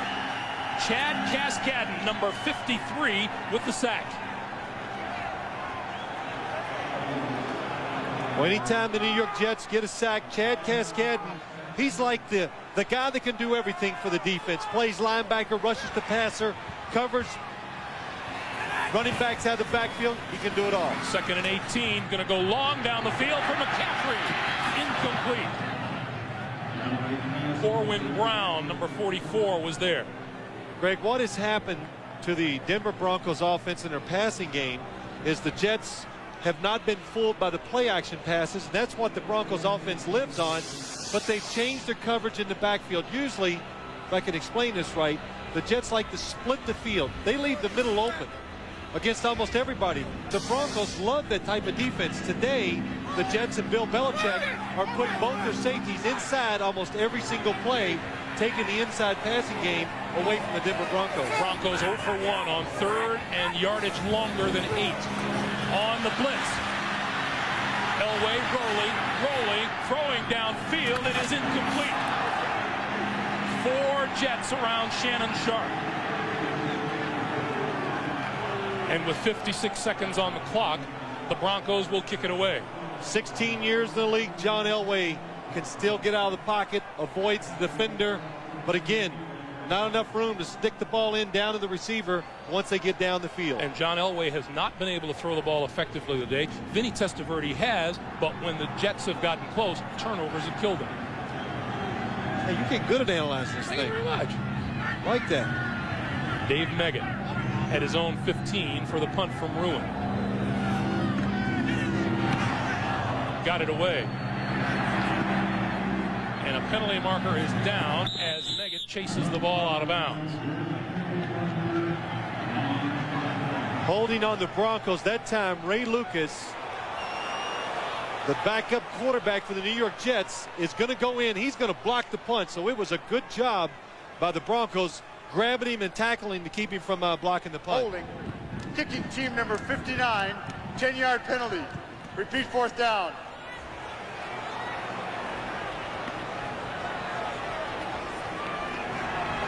Let's Glenn Cadrez watch up the middle. Ray Lucas, number 6, he's coming. He is going to absolutely block that punt. Glenn Cadrez, number 59 on the ground. That is a terrific job knowing your beat and knowing the quickest way to that punter is right up the middle. So Rick Dennison, the special teams coach, he's going, good job. Nice penalty. Good job. 47 seconds left on the clock.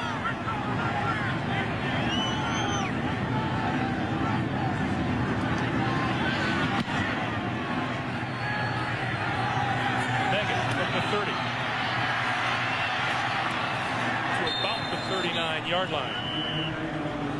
If you're not going to Miami, CBS Sportsline will bring Miami to you for the big picture with continuous updates and reports throughout Super Bowl 33.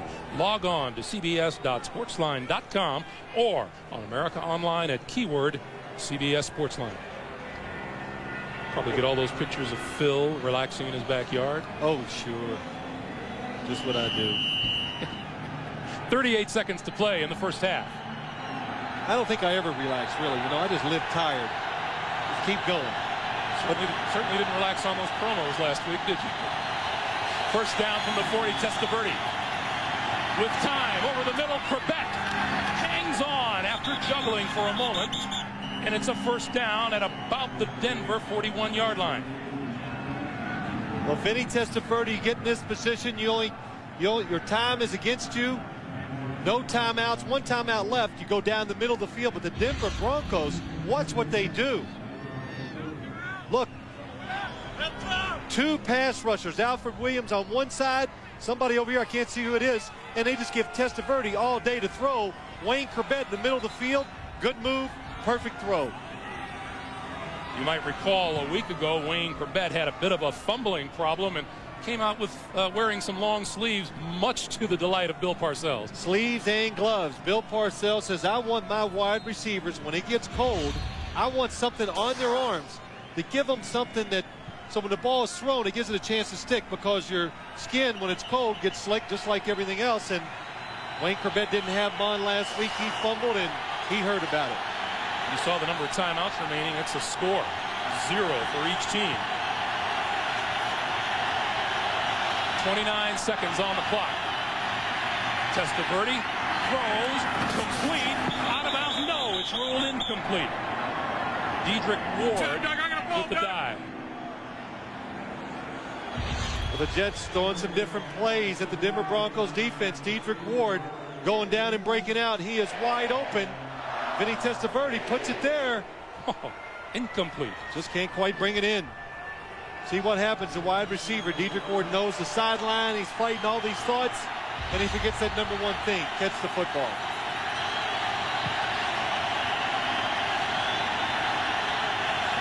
.23 seconds on the clock. Testaverde going to throw. Complete. Dedrick Ward. And Ward out of bounds at about the 15-yard line. What a terrific throw by Vinny Testaverde. What a terrific throw. It's a blitz. What a pickup by the New York Jets. Look at all the defenders inside. Single coverage up top. And look at the pickup. Nobody gets near the quarterback. Testaverde anticipates the throw. Nice catch by Dedrick Ward, who turns the defender all the way around down the field. So now the Jets out of timeouts. First down at the 14-yard line. You see Testaverde's numbers in the red zone. As time throws incomplete, intended for Curtis Martin out of the backfield. If that ball would have been complete, the half would have probably ended. Vinny Testaverde, the Jets, they got to know if you're going to throw it, it must go into the end zone or to the sideline. 10 seconds left, no timeouts. You've got to throw it in the end zone. Keith Byers bringing the play in from the sideline. Now, what you do as a quarterback, you've got to know this, Greg. You've got to come to the line of scrimmage, and it's got to be an instant read. You've got to know right away you've got a chance. If not, you just drop back and you throw it out the back of the end zone or out of bounds. Keyshawn Johnson flanked to the near side of the field. Testaverde throws incomplete. Keith Byers is intended receiver. The Jets, they pack everybody inside, and what they do, watch Keith Byers coming out of the backfield. He's going to do an out and up, and he is open for the touchdown. And Vinny Testaverde's upset. He knows it's a touchdown. He wants holding on the play against Bill Romanowski. It was not. This will be a 32-yard field goal attempt by John Hall.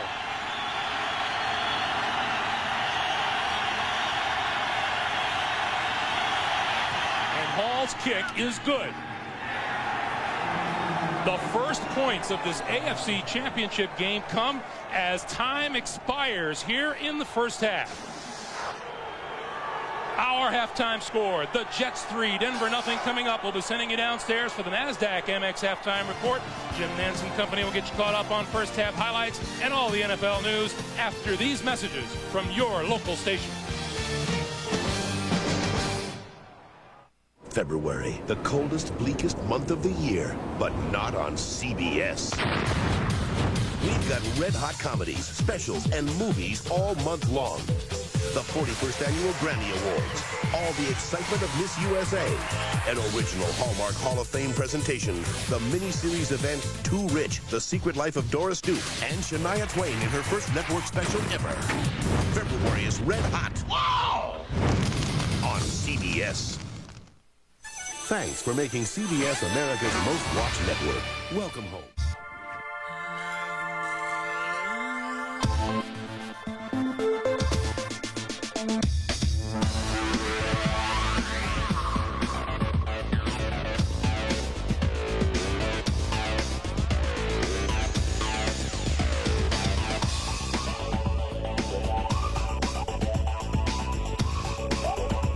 BMW 5 Series, from $39,470. With AT&T Digital One Rate, this isn't just any phone. It's my, hey Rob, how's the powder in Utah phone? My, I'll take the red. No, make that teal phone. My, how are you doing in college phone? My, can you deliver the piano on Tuesday phone? My, Casey scored a goal phone. The world of wireless has changed. AT&T Digital One Rate. No roaming or long-distance charges across all 50 states. So now AT&T can make your wireless phone your only phone. I don't want to pull over. Hey, you guys. We gotta make time. Hey, you guys, here. The air is on. That's right. Roll down your window. No, roll up your window.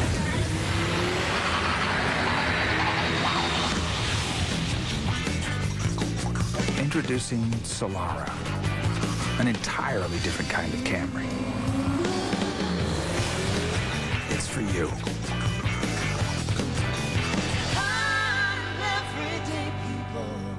Tune in. CY9 Eyewitness News is Washington's most watched local morning news. CBS Sports presentation of the NASDAQ Amex halftime report is sponsored by the NASDAQ Amex Market Group, the market of markets. And at Mile High, high winds dictating play. Testaverde over 200 yards passing, and Denver's been held to only 108 yards total offense in the first half. Jets with the lead, and we welcome you to the NASDAQ Amex halftime report. Jim Nance with you, along with Randy Cross and Craig James, Brent Jones, Marcus Allen. And, you know, we were expecting a shootout here at the OK Corral. Instead, we got the Broncos shut out here in the first half. That's a stunner, Randy. It's sort of like some of the things we talked about in the pregame show, Jim. This is the Jets' pace of play. The Broncos are really off their game right now. And with this kind of weather conditions, that means special teams and ball control. And there hasn't been a better coach in the last 20 years at a ball control football game than Bill Parcells. You know, you talk about, though, the Denver Broncos. The Denver Broncos are a running football team. They can't get it going. The backside blocking's falling down. They're not doing anything. Play side, they're not pushing people out of there. They're letting guys come off their blocks and make tackles. They got to get Terrell Davis in the game. The wind is a factor. The offensive line, neither one of them really, the Jets or the Broncos, have done a good job in the running game. I'd say passing-wise, the Jets on first down, Vinny's been lighting the Broncos up. Yeah. Guys, in championship games, you've got to do the little things to be successful. In the first half, Keyshawn Johnson catches the ball coming underneath on a crossing route, a second and long. Instead of getting up and getting vertical and moving the chains, he goes horizontal, loses a couple yards. They don't convert on third down. You got to get upfield, take the hit, take the 3 or 4 yards, and move the chains.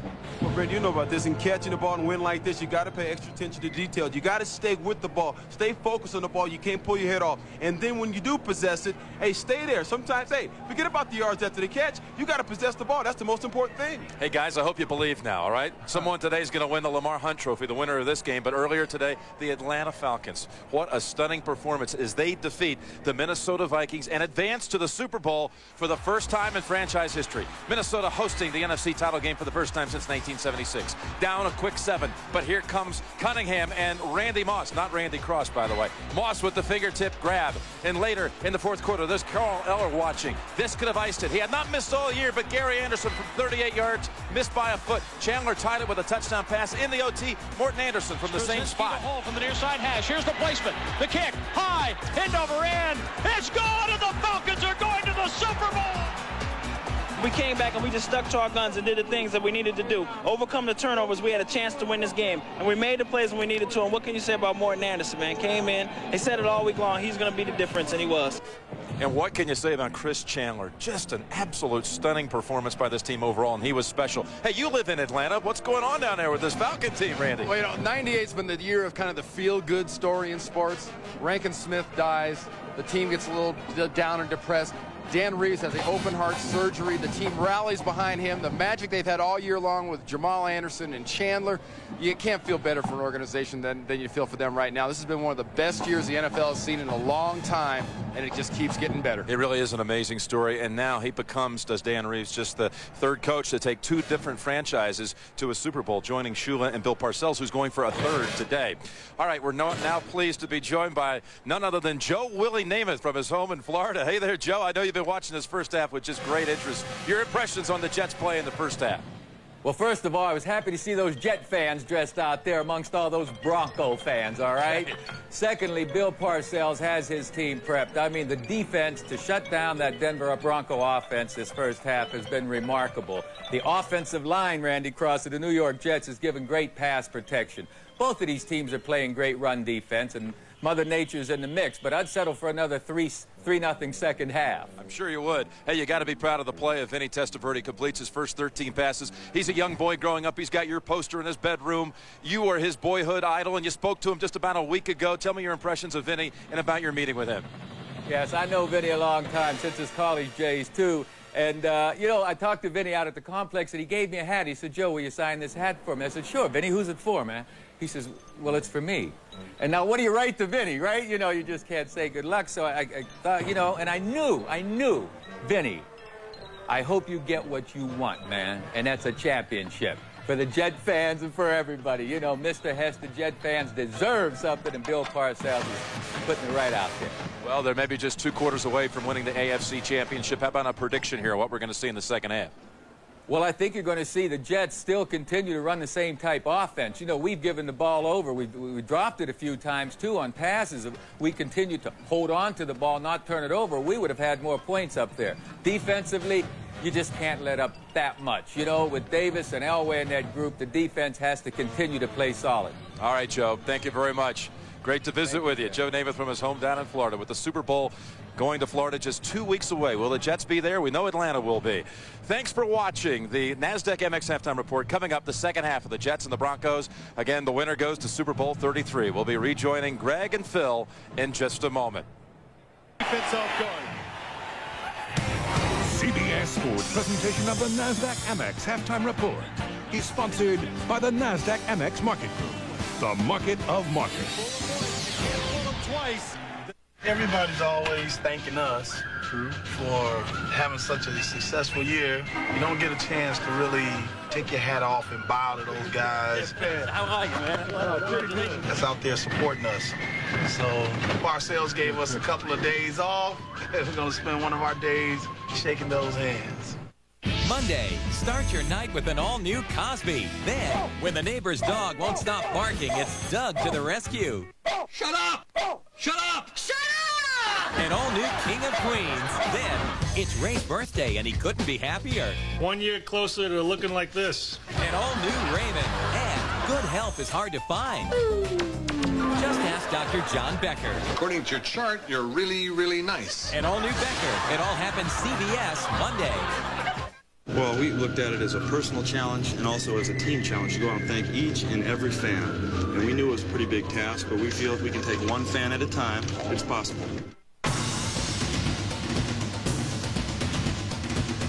A special thank you to the NFL for its 25 years of caring the United way.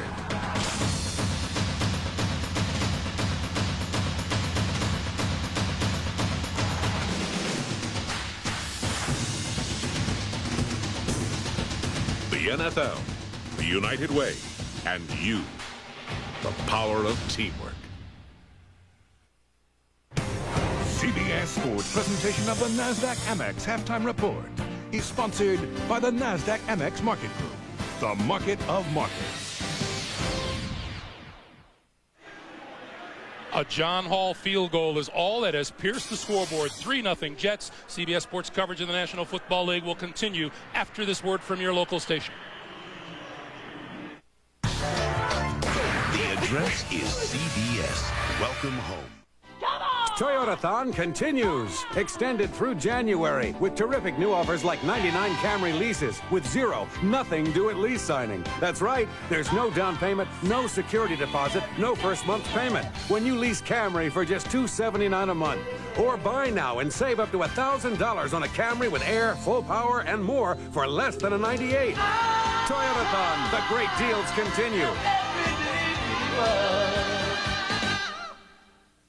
At Channel 9 Eyewitness News, we make you an eyewitness to today's top stories at 4, 5, and 6. Eyewitness News has learned. A team of experienced journalists uncovering new information. His insiders point out to Eyewitness News today. Today's biggest newsmakers Ken Bruce Sports, and Chief Meteorologist Doug Hill's clear, accurate forecast. Grab your gloves. It's going to get cold tonight. Watch news that covers your community. Coverage through the eyes of experience. Channel 9 Eyewitness News. Take a look at a Pro Plan dog. Then, take a look at Pro Plan. Real meat is the #1 ingredient in Pro Plan brand beef and rice and lamb and rice formulas, not corn like Science Diet Canine Maintenance. You can become part of the Pro Plan team. Call 1-800-579-3030 and make your dog a Pro Plan dog.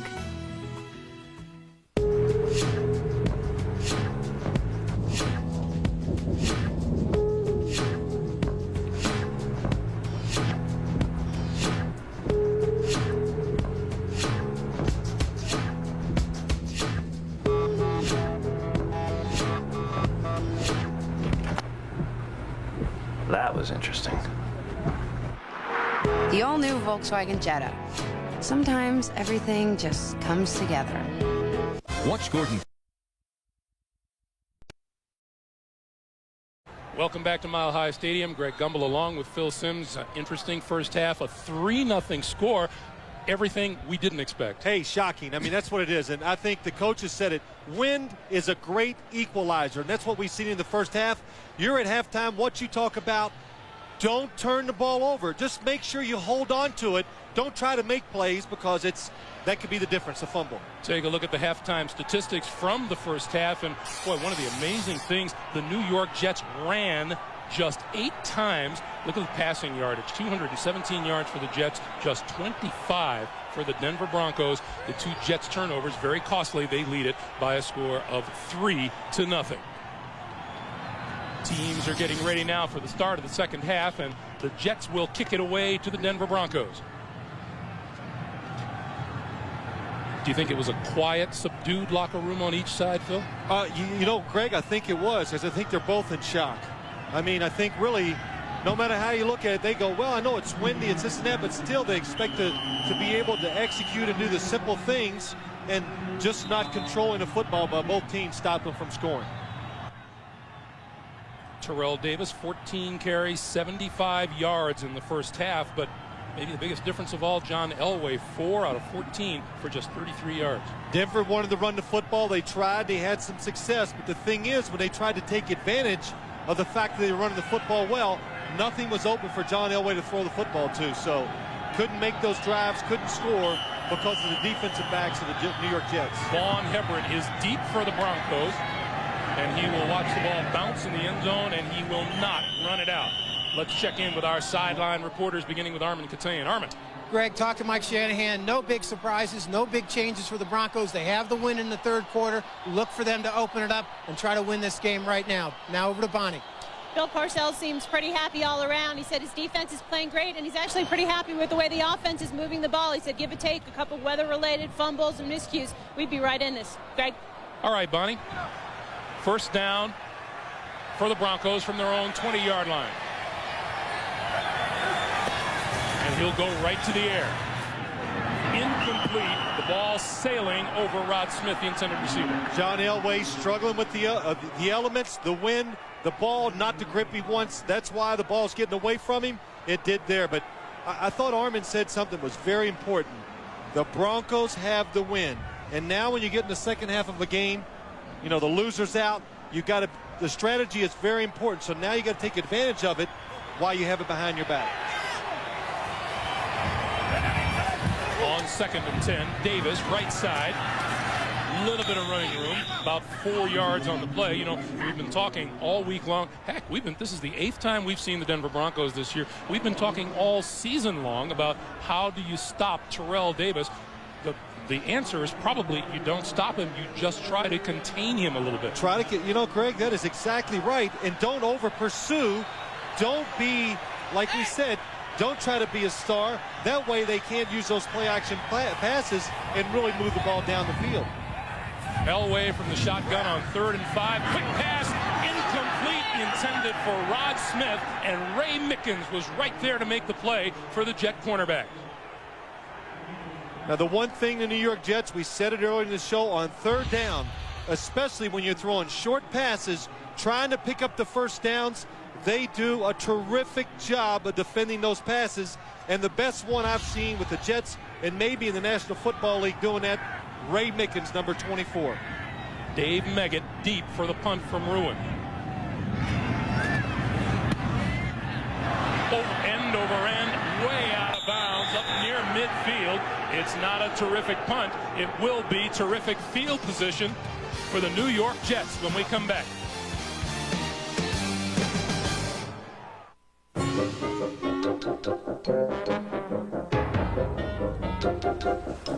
Guess what? Susie Fetterman got sick, so I don't have to be the dumb dinosaur. I get to be the peacock. Great. Peacock. Want to get away? Southwest has your ticket to freedom. For only $99 or less, you can fly coast to coast when you purchase by January 19th and travel January 5th through June 3rd. You are now free to move about the country.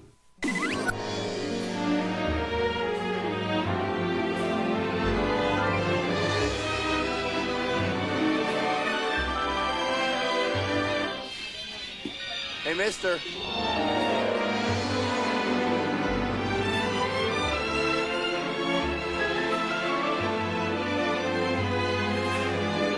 Hey, buddy. Sir?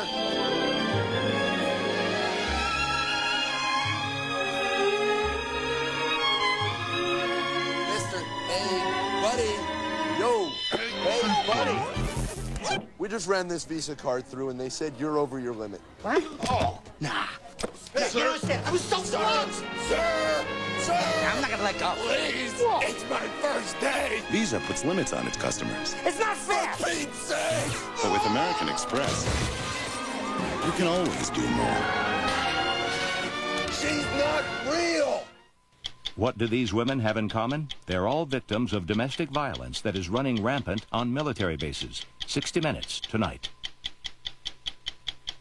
This telecast is copyrighted by the NFL for the private use of our audience. Any other use of this telecast or any pictures, descriptions, or accounts of the game without the NFL's consent is prohibited. Greg Gumbel, Phil Simms, Armin Katayan, Bonnie Bernstein, and the rest of our crack crew at Mile High Stadium. The Jets with their first possession here in the third quarter. First down from their own 45-yard line. They lead 3-0. You saw the flags atop the upright. The wind has been a factor here today. Testaverde with the screen for Curtis Martin. Martin midfield. Cracked down at the 40-yard line, and a penalty marker flies. Romanowski delivering another big hit for the Broncos. And Romo gets up staggered. Well, that is having just no regard for your body, and he just went down there and threw it into Curtis Martin, and it was a ferocious hit. Offense, number 62, 10-yard penalty, repeat first down. That's going to cost the Jets left guard Todd Berger. Bill Romanowski is all the way to the left. He sees the screen play, watch the hustle, comes across the field. The New York Jets, a terrific screen team, and look at this hit. Just give it up, and Bill Romanowski, we talked to him on Friday. Look at Curtis Martin. He's protecting that football. But what did he say to us Friday? He goes, I hate everybody in the opposing uniform. And he means it in a good way. That's what you want in a football player. And he's, you know, he has a couple rules. What was one rule? Never help the opposing player up after you knock him down. And don't be a teammate of his either. Who does that? First down. Testaverde, ball tipped. Keyshawn Johnson couldn't reach it, and it falls incomplete. You know, when we saw Romo on Friday, I kept, you know, he has to be in the best shape of his football career. Well, he is. He works at it year-round. He's just a student of the game mentally and just takes care of his body and works hard. And you can see it. Always running around. Big tackle on Curtis Martin on a screen play. Stops Keyshawn Johnson from getting a first down. Caused a fumble by Keith Byers. He's still shaking the cobwebs on the bench as the Jets look at 2nd and 10. Martin gets nowhere. Number 51, John Mobley, tackles him for a 1-yard loss. Well, the New York Jets, I mean, they've gotten to the point, you just run the football to try to keep some rhythm in the game, to let the quarterback keep the defense somewhat honest. That's what you want to do. But that time, nobody even blocks John Mobley on the outside. Matt O'Dwyer, the right guard, pulling around. You got to pick up that first color of the opposite team and block them no matter where they're at. That's the line coach, Bill Muir, talking to Coach Parcells and trying to plead his case. 3rd and 11. The Jets 1 of 4 for 8 yards or more on 3rd down. Testaverde rolls, throws, and it is incomplete. Intended for Corbett. He had enough for the first down, but couldn't come up with the catch. Well, it was a good throw, good try by the quarterback, Vinny Testaverde. Throw it down where only your guy can catch it. Wayne Corbett, zone defense, just find an open space. He does it. Tries to make the catch, but it goes between his arms. And so John Kidd to kick to Darian Gordon. End over end. Bounces at the 20. Gonna roll inside the 10. This will be pretty good for the New York Jets and their fans on hand, but a penalty marker is down. Way back upfield, where 54 Dwayne Gordon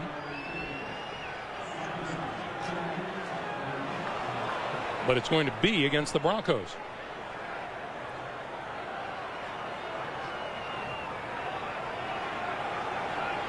Holding, kicking team number 42 during the kick, half the distance to the goal. That's Marcus Coleman. Number 42. Denver keeps the ball, first down. So it'll be first down, and the Broncos will be very deep in their own territory when we come back.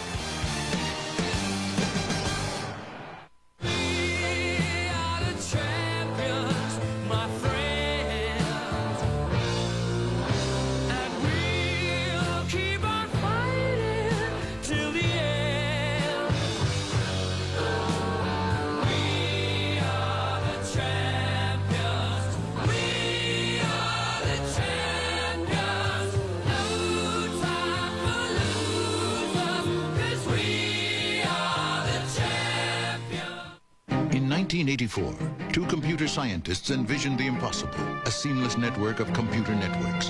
They invented the router, and Cisco Systems was born. Today, virtually all internet traffic travels across Cisco equipment, now directing millions of messages a day. And Cisco will be there as web users soar to over 300 million by the year 2002. Where do you learn about companies so integrated into the future? Exactly. NASDAQ Amex, the market of markets. The Flying Mile. Race fans gather at Daytona's Flying Mile. Winning Daytona shows that the 300 is a spirited, full-blooded automobile with impeccable road manners. Chrysler 300M, born like its ancestors with the most horsepower in its class. No other car delivers this much motoring excitement. She's a regular firecracker. And now, Motor Trend 1999 Car of the Year. The NFL on CBS is sponsored by Southwest Airlines, proud sponsor of the NFL and official airline of the Super Bowl. Chrysler, engineered to be great cars. And by the NASDAQ Amex Market Group, the market of markets. Once again, our aerial coverage being provided today by Southwest Airlines. 12:29 to play, third quarter. The Broncos to start from their own 2-yard line. That must be fun up in that blimp on a windy day. Yeah, that's just what I like to do. Get blown around. That's why we're mighty appreciative. First down, play action, Elway throws, and another one deflected at the line of scrimmage. The fourth one today, and this one again from Mo Lewis. Well, Mo Lewis, he's like Bill Romanowski for the New York Jets. He is everywhere, knocking down passes. Number 57 gets away from Terrell Davis, gets up. And the New York Jets, we said it earlier, they do not rush the passer. They're not great at it, but they do knock a lot of passes down by being smart, waiting for the quarterback to commit, then raise your arms. Second down, quick drop, quick throw, incomplete. McCaffrey had it and lost it. Either that ball was tipped or he couldn't see because of the sunlight. Look, you just could, there right there, you could see Ed McCaffrey coming across, and you could see the sunlight on his face. The ball is not tipped. Oh, yes, absolutely. He lost that ball completely in the sun. He is blinded after it hits him. He has no idea where it is. And there's the spot he tried to catch the football. Tough job for Ed McCaffrey. 3rd and 10. McCaffrey in motion. Elway pulls it down. Now throws complete to Blaine Carswell. And Carswell pulled down short of the 10-yard line. That will be not enough for a first down. And the Broncos will have to kick it out of their own end zone. Greg, something I didn't expect to see today. I thought John Elway would have all day to throw the football. But the Jets, not that they're sacking him or hitting him, but they're moving the offensive lineman back. They're getting in his face. He's having a hard time looking down the field and throwing the ball accurately. We talk about stopping the Broncos and stopping Terrell Davis, but the 2 games, the regular season games the Broncos lost, it was John Elway who really had pretty tough games throwing the football.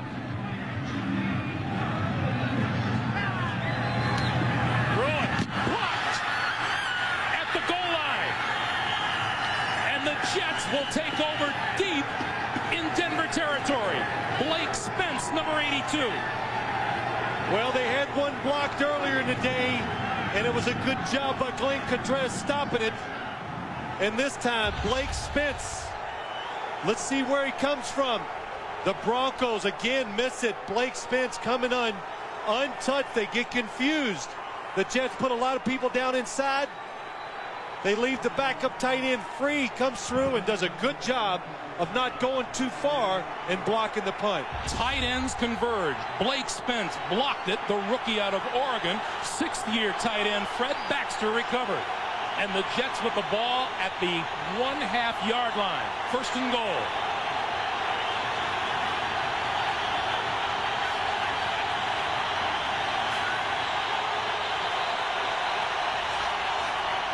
Curtis Martin. Touchdown. And Greg, the one thing I noticed right there that time was when Vinny Testaverde was underneath the center on the 1/2-yard line, because of the pace of play today and what we're watching, no crowd noise. And that's usually where it's the worst. Coming out of the end zone or going into it, communication was not a problem for the New York Jets. Curtis Martin with 8 rushing touchdowns on the season and 1 through the air. Goes the 1/2 yard into the end zone. Hall out of his hole is good. Talk about turnovers in playoff games being critical. The blocked punt leads to the Jet touchdown and a 10-0 lead.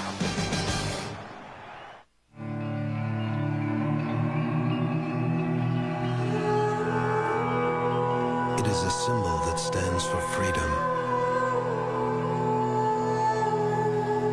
for power, for the spirit of adventure, for discovery, for strength, for passion. It is a symbol grounded in the belief that for ideas to take flight, they must have wings. It is an enduring reminder that while all cars appeal to our practical side, the great ones appeal to our more passionate side. It is the symbol for great cars. Chrysler, engineered to be great cars.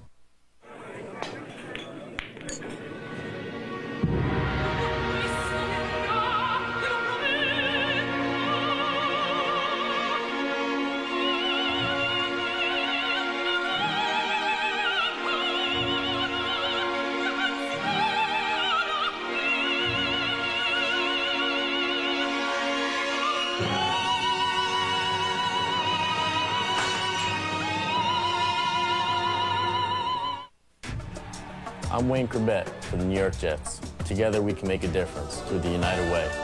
The NFL, the United Way, and you, the power of teamwork. The most comprehensive network coverage of the PGA Tour is on CBS Sports.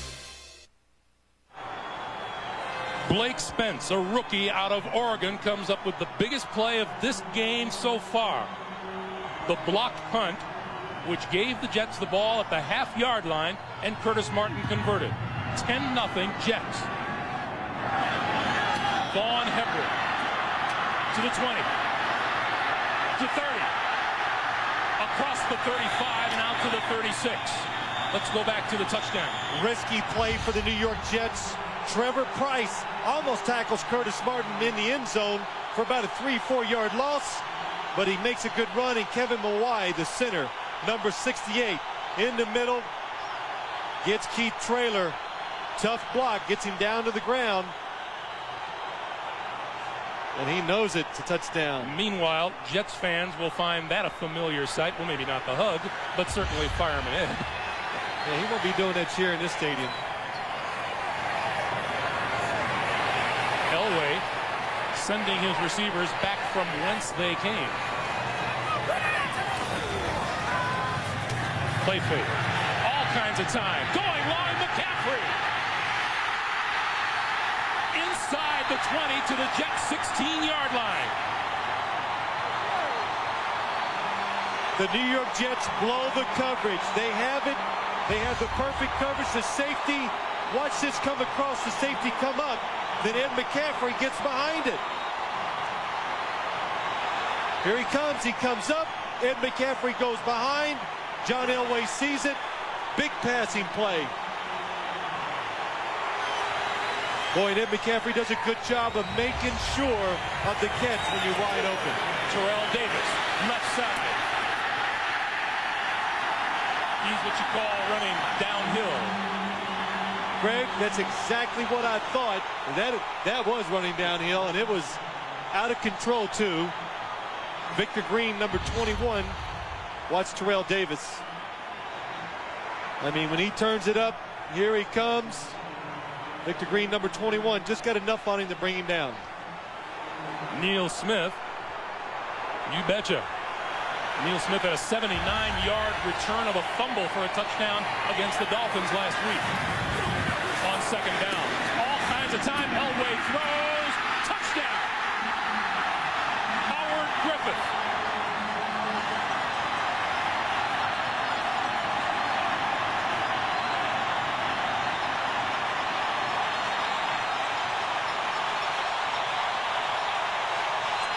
Well, all of a sudden, John Elway has found out how to throw this football. This is throwing it in some tight quarters, puts a lot of heat on it.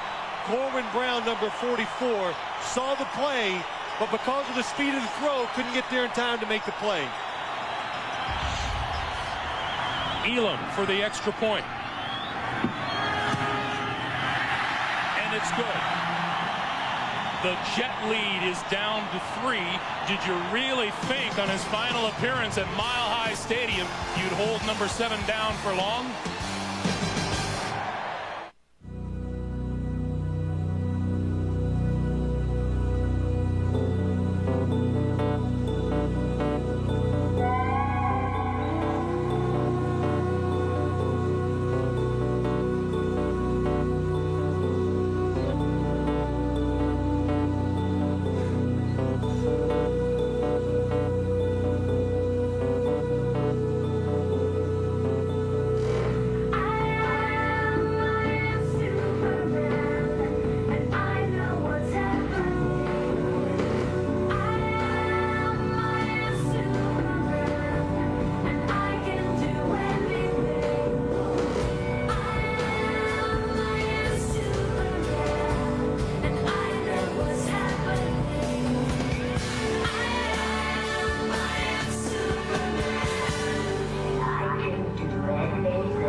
What's your idea of the perfect minivan? Is it the most luxurious? One with a leather-trimmed and preferred suede interior, heated front seats, and dual zone temperature control? Or is it America's lowest priced minivan that still includes features like easy-out roller seats and air conditioning? There's only one place to choose from the complete selection of award-winning minivans. Your Chrysler and Plymouth dealer. Now get $1,000 cash allowance or 1.9% APR on Chrysler and Plymouth minivans. Good help is hard to find. Just ask Dr. John Becker. According to your chart, you're really, really nice. Becker, an all-new episode, CBS Monday. The NFL on CBS is sponsored by First Union, your guide to the financial world, and by Staples, the office superstore. Back at Mile High Stadium, the Broncos set to kick it away. Quick drive of 64 yards gets Denver right back into the game. Short kick, bouncing back, loose ball, and Denver says it has it.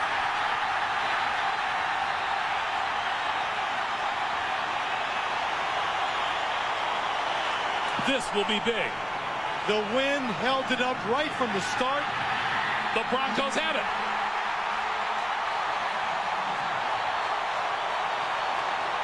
It took a Denver bounce, and the Broncos were there when it came down. What happened is Jason Elam went to kick the ball hard, and he got underneath it.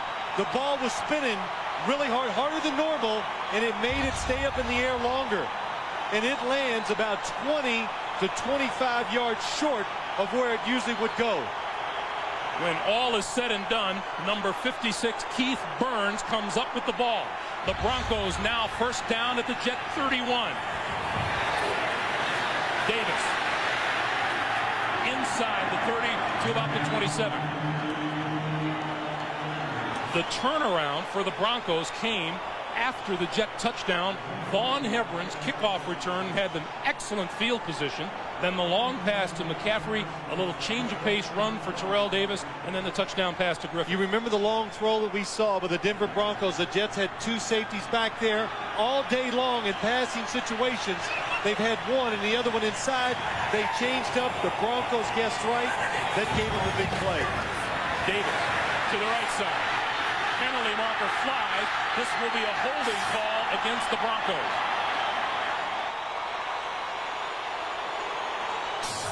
As I watched the hold develop, Ed Hockley was searching his back pocket for the penalty marker.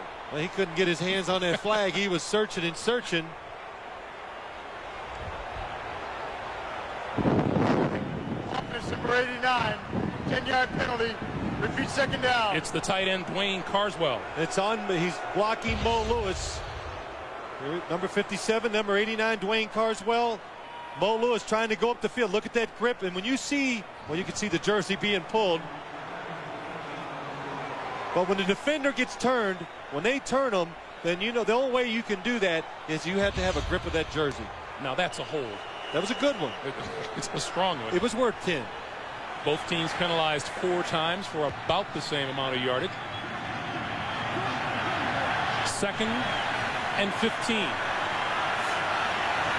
Derek Lavelle is in the backfield for Denver. And he takes the pass and drops it. Well, that was a good example that time, Greg. Finesse throws a little hard right now in this win. If you want to have some success throwing the football, just get back there and use some power. By our count, that is 5 Denver dropped passes today.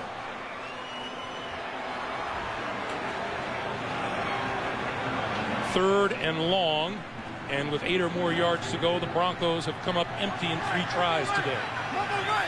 9:05 to play, 3rd quarter.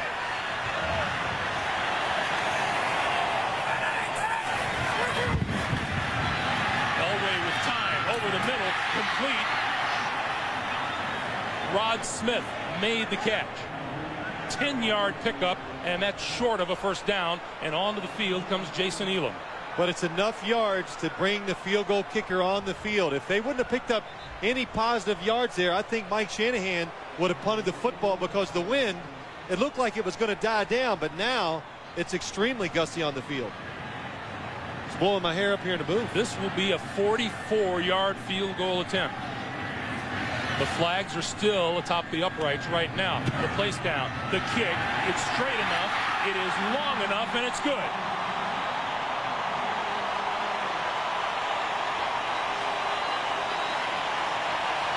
Keith Burns recovered the errant kickoff, and we now have a 10-10 tie.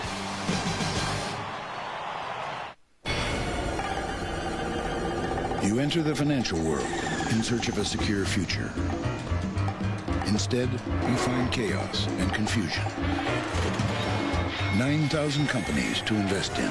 Market mania! 10,000 mutual funds to choose from. Bonds, T-bills, commodities, precious metals. With new and unfamiliar choices emerging every day. The possibilities are overwhelming.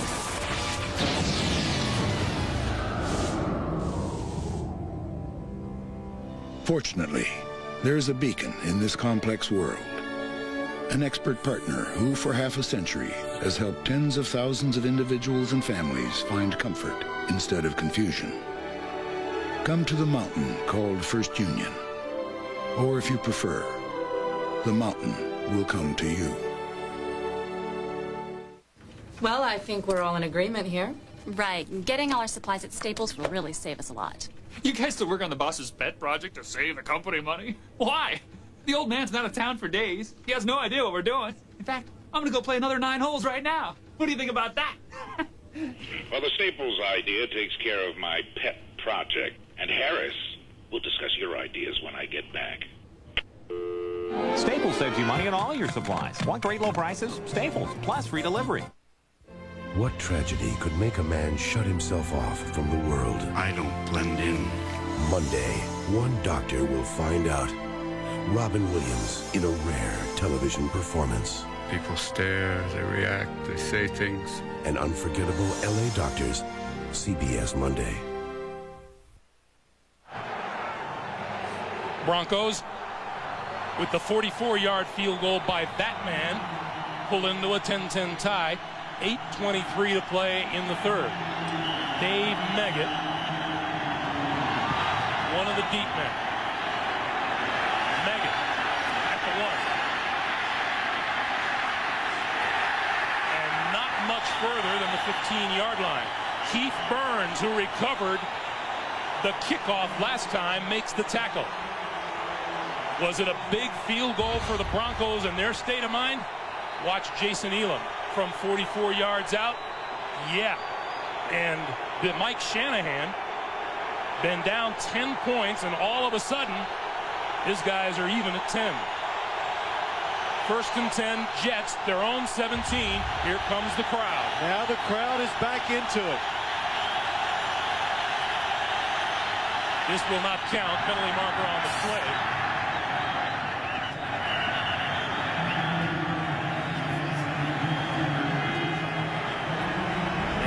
Be a false start against the Jets, it would appear. Before the ball was snapped, false start, offense, number 76. 5-yard penalty, still first down. That's Jumbo Elliott. You know, I saw one of the players getting feisty down there is Kevin Mawai. He's a feisty kind of guy. We had a chat with him yesterday. Well, I'd be feisty too if I was 6'4" and 305, you know, but what has happened with Kevin Mawai and this offensive line, he has settled it down. He's a terrific player, one of the best centers in the league, and he's a leader, so he's held them together. First and 15. Quick pass, Keyshawn Johnson tries to turn it upfield, but he is tackled on the play by Ray Crockett, number 39.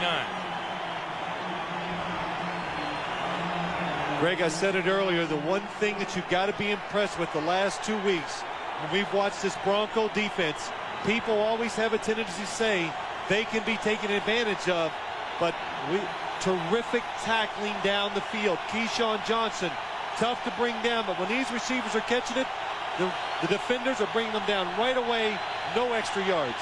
Pick up a 5 on the play. They're back to the original line of scrimmage. It's 2nd and 10.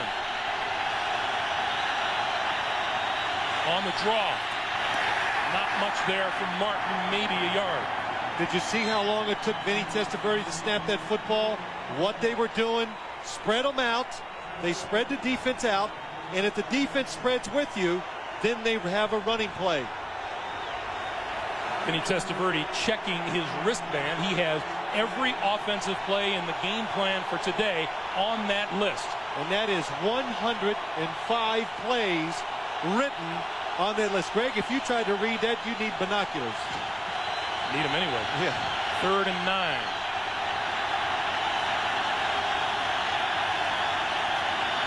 quick pass. Dedrick Ward out across the 20, a pickup of about 4. That's not enough for a first down. Alfred Williams made the stop. Defensive line, that's the key for the Denver Broncos. They move around. They stop the running game. They've done that today.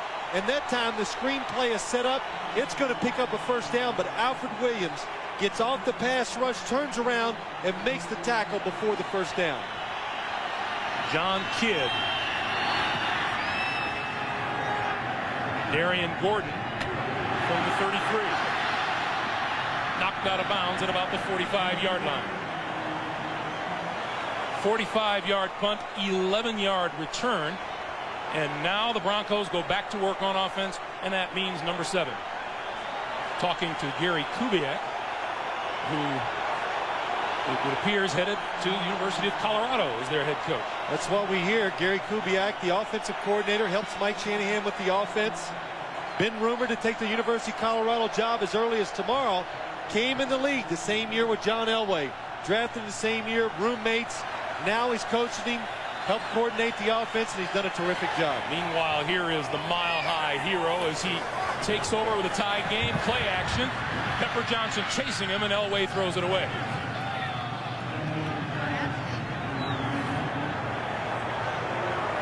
On the Jets sideline, a few words. A breather for the offensive line. There's Kevin Mawai, number 68. You know, the one thing I like about the Denver Broncos when I watch their football team, especially on offense, when you got a good running game, and we talked with Mike Shanahan about this on yesterday morning, when they fake the run, when John Elway drops back and moves, they're looking for some yards. None of that 5 and 10 yard stuff. They want some 20 and 30 yard gashes. Straight drop. Elway throws near sideline, complete. Rod Smith has enough for the first down. Well, the Denver Broncos are now starting to take advantage of the things the Jets wanted to make them do, and that's throw the football outside. Take away the middle. Ray Mickens a little late on the coverage, but he plays it smart. Don't give up the big play, and then try to react to the throw underneath. And Rod Smith does a good job. He has progressed so much as a football player, as a wide receiver, where he's one of the top 15 wide receivers in the league. Davis to the 40. And after a shaky first half, John Elway appears to have found some rhythm to his passing game. Well, it takes that one big play sometimes to get a quarterback going. But, you know, Greg, talking about Rod Smith, we talked about him with him a couple weeks ago. And remember what he said? What the Missouri Southern had 3 majors when he was in college. And let's see if I can remember what they were. Economics, marketing, and business. And he said, you know, I was kind of a nerd in college. And I said, boy, don't apologize for 3 majors. Terrell Davis to the Jet 20-yard line.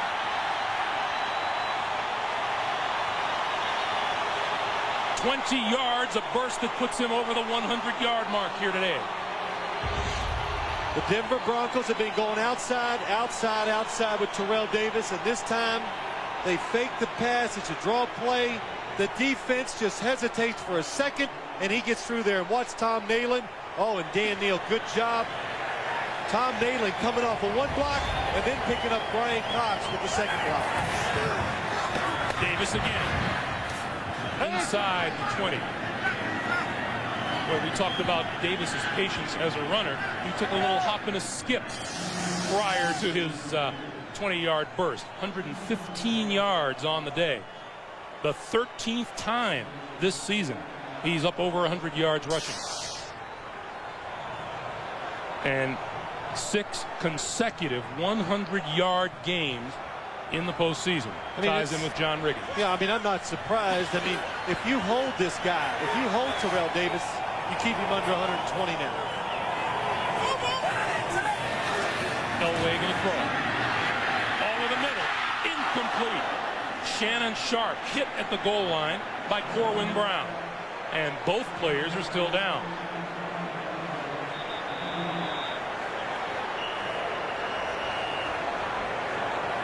And a pretty heavy-duty collision seems to have taken its toll on both players. Well, the safety's in the middle. John Elway trying to stick it in there before the safety can make the play.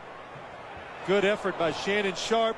And Corwin Brown, number 44, does the right thing. He does not lead with the helmet. He comes in, hits him with the shoulder.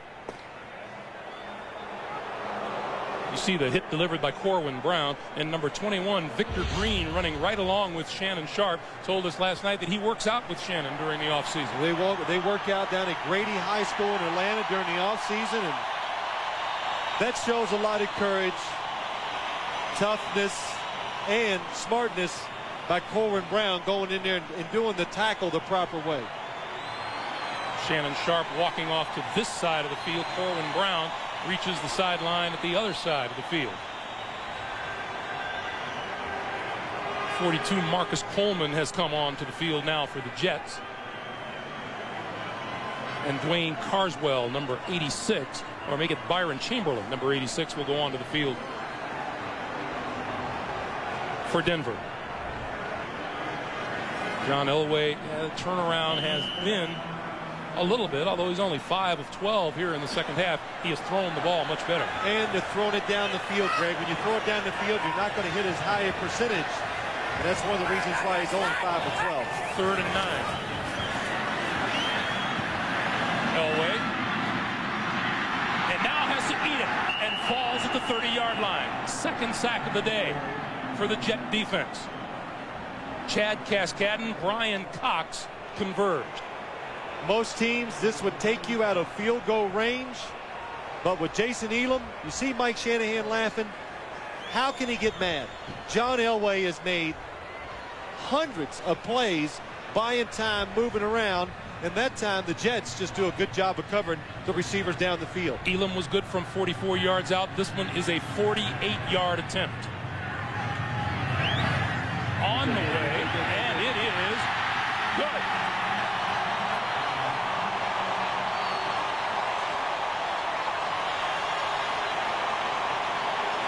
Jason Elam hit 58 of 58 extra point attempts during the regular season, 23 of 27 field goals, including one from 63 yards. This is just a little old 48-yarder in the wind. Just a 48-yarder with wind blowing across. We don't know where it's going. And he just hammers his football, and he played to win. It went right to left. And on the sideline, Mike Shanahan watching, urging. And for the first time today, Shanahan and the Broncos are in the lead at 13-10. In fact, the Broncos have scored 13 unanswered points as Thunder takes a ride. Vinny Testaverde now getting ready to go back to work as soon as the Jets reacquire possession. 2:58 to play here in the third quarter. Well, Denver, we're getting the first quarter assault. We're getting in the third quarter. And what we're also seeing, the New York Jets really withstood a series of events there that could have blown them out of the football game, but they hung in there, and they're only down 13-10. Kevin Williams, Dave Meggett deep. Another short kick. Not going to get going to bounce. Meggett, 25. And is down at the 25-yard line. Or the 20, make it. While we have a moment, let's remind you, tonight on CBS, what do many military wives have in common? They're victims of domestic violence that's running rampant on military bases. 60 Minutes tonight, followed by Touched by an Angel. Then Academy Award winner Susan Sarandon and Sean Penn star in the CBS Sunday night movie Dead Man Walking. That's all tonight on CBS, America's most watched network. What we have seen the last few series from the New York Jets, the inability to run the football is just putting too much pressure on the quarterbacks and the receivers, and now the rush is starting to get to Vinny Testaverde. Time to throw down the middle. Johnson incomplete. Terrific coverage by Darian Gordon, number 21. Darian Gordon is all over Keyshawn Johnson. The Denver Broncos have done a good job of taking Keyshawn Johnson out of the passing game down the field. Perfect throw by Vinny Testaverde, but even if Keyshawn Johnson catches it, he is going to take a big hit. And Darian Gordon done a good job of covering and a good job of tackling so far today. You talked about the inability to run the ball. Look at the Jets' total yardage here in the second half, 19.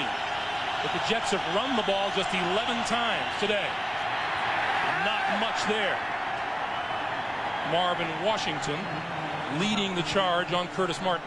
And Greg, what we're seeing, and it's, we said it earlier, it's hard to believe it, but this is a finesse offense.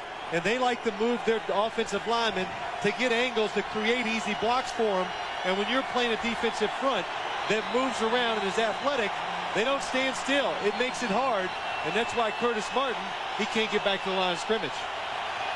Average yards to go on third down. The Jets have had longer yardage to deal with than the Broncos. 3rd and 8. Keyshawn Johnson incomplete, wants a penalty flag. There is none forthcoming. Johnson appeared to be bumped before the ball got there. Keyshawn Johnson, top of the screen. Here he comes inside. 3rd and 8. The defender, Darius Johnson, absolutely gets there before the football is thrown. It does not give Keyshawn Johnson a chance to catch the football. Should have been a penalty. It is not. Kidd will kick. And a decent kick. Darian Gordon from the 26. Cuts it outside. Midfield. 40. Inside the Jet 40 to the 37-yard line. 50-yard punt, 36-yard return. Terrific job of selling the return. He went inside, he stayed inside, and at the last second, he broke around the left corner. Watch Darian Gordon. Gonna go up, here he is, and he waits. Did you see that? He waits to the last second to break it out. That enables him to get outside the coverage and pick up all those yards. Kidd helping out with the tackle, but now Elway goes to work first down at the Jet 38-yard line. 1:42 to play in the 3rd. Davis to the 35 to the 34-yard line. But Greg, the wind has been swirling, so I have a hard time.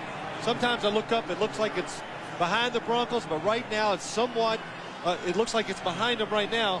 1:24 to go in the quarter. I would try to watch my play call in case I have to kick a field goal I could use to win.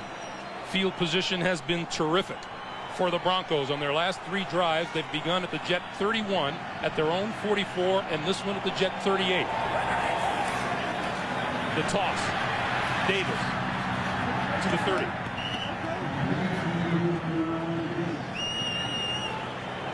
Mo Lewis, Anthony Pleasant with the tackle.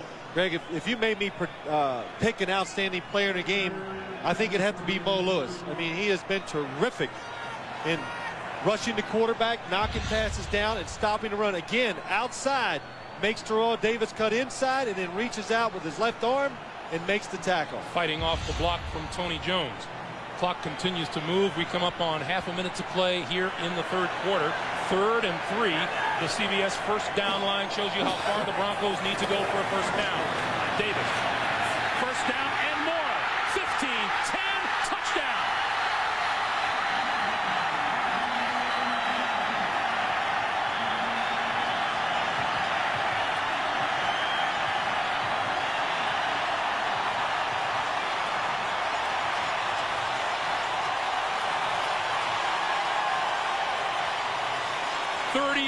Yards for Terrell Davis. First time all day we've seen Terrell Davis take the pitch, go outside, and cut it back up inside and have that big gaping hole where he can break off that long run.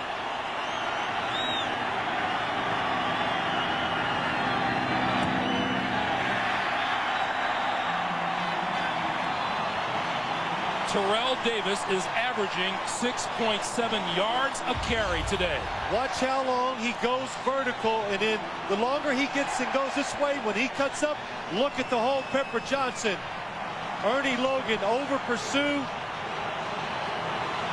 and then it's hard to tackle Terrell Davis one-on-one down the field after he breaks the line of scrimmage. Tom Nalen, number 66. What a block by him. The center.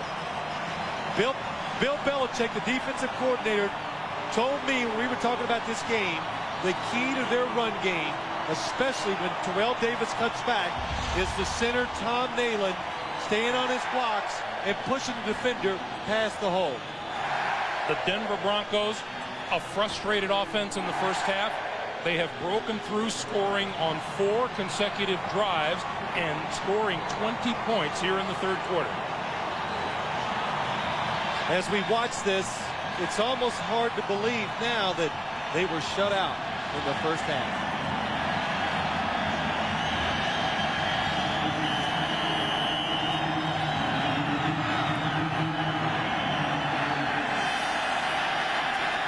This will not be run out of the end zone by Dave Meggett, and so the Jets will get it started 1st and 10 at their own 20-yard line. And Bill Parcells and Vinny Testaverde will try to figure out how to recapture some of that momentum, which has definitely gone over now to the Denver Broncos. Well, I'll tell you something they're not going to find on that sheet. That's a running play that's going to work. I mean, so far today, how many times we've seen Curtis Martin even get a chance to find a hole to run up in there and get some positive yards?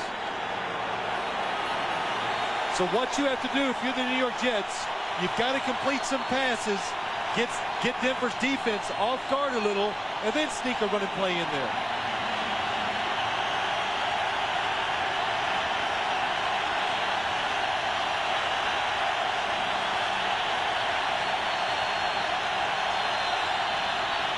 Testaverde throws complete. Corbett, first down yardage across the 30, and that will bring the quarter to an end. That's the end of the third quarter with the score. The Broncos 20 and the Jets 10. We're coming back after this message and a word from your local station. You're watching the NFL on CBS, and that man's final 15 minutes of a great career at Mile High Stadium. It's Ray's birthday, and he couldn't be happier. 1 year closer to looking like this. Everybody loves Raymond. An all-new episode, CBS Monday. Thanks for making CBS America's most watched network. Welcome home. It's like this. We like big engines, big tires, and riding up high. That's why we don't make cars. We think you'll see more of the world in a 215 horsepower Isuzu Trooper. Lease one for $299 a month for 48 months with $11.93 due at lease signing. Because the world is big, and cars just aren't. Now through January 25th, McDonald's hugely famous Quarter Pounder with Cheese sandwich is just 99 cents. All right. Where are my keys? That's 99 cents for a hot and juicy Quarter Pounder with cheese with pickles and onions all on a sesame seed bun. But only until January 25th. Got him. It's an offer so good, you may just forget about everything else. Honey, dinner's ready. Did somebody say McDonald's? Heads up! They're gonna update the data. They're coming to weed out us old links. Hide, boys! Hide me! Any old links in here? No old links, no old links here.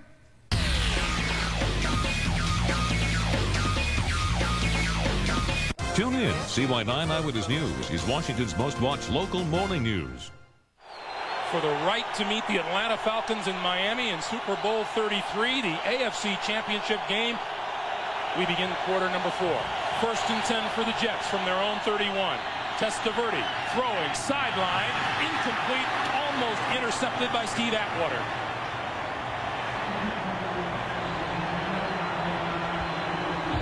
Vinny Testaverde gets away with one here. Steve Atwater did not go for the look off to the left.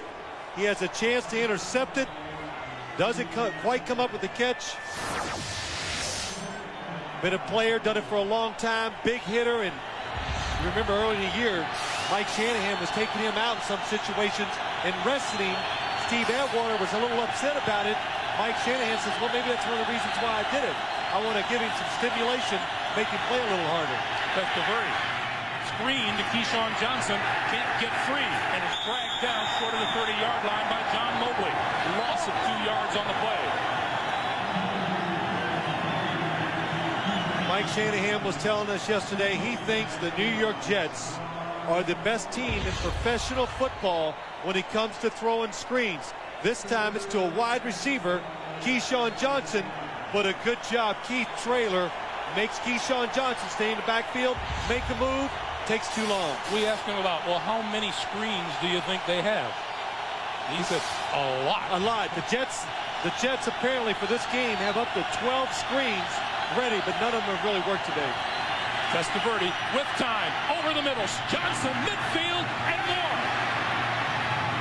At the 46-yard line of the Denver Broncos. Ray Crockett helping out on the stop, but that's enough for a Jet first down. This is something the Jets need to do a little more of, is go down the field. When you throw down the field on the Denver Broncos, it just creates more space for the wide receivers. It spreads the defense, and look how wide open Keyshawn Johnson is down the middle.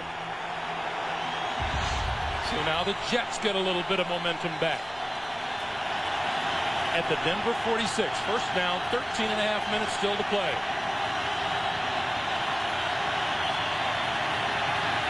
Testaverde over the middle, complete, inside the 30, loose football.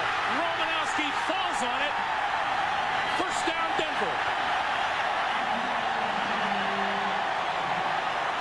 The Jets turn it over for the fourth time today. You just can't do that in the postseason. Well, and sometimes there's no reason to turn the football over, but it comes from this. Look at the middle again, wide open.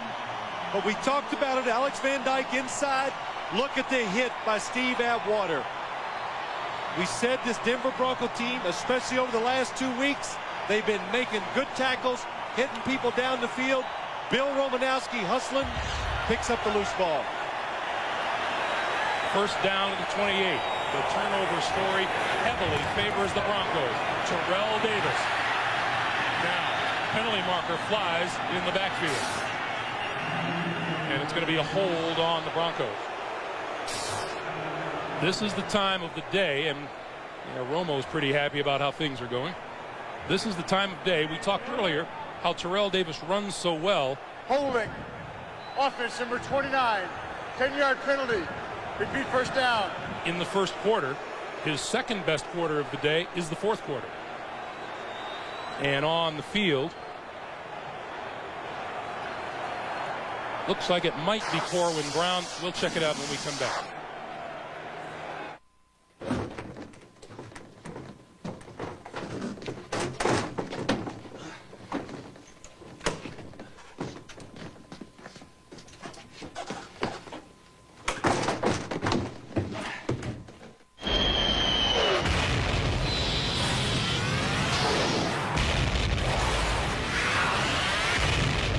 Break through to the new world of Mach 3 from Gillette. The first triple blade shaving system. 3 blades specially positioned to shave progressively closer. You take 1 stroke, it takes 3. So you don't have to shave the same area over and over, which means less irritation. 3 blades, fewer strokes, less irritation. Mach 3 from Gillette. Get ready to taste life for the first time, people. Watch out now! You want to taste life? Then take a big swig of this new Pepsi One. This one's got it all. The most awesome cola taste that's bigger than the wild blue yonder. With only 1 calorie. You want to taste one? Yeah! You will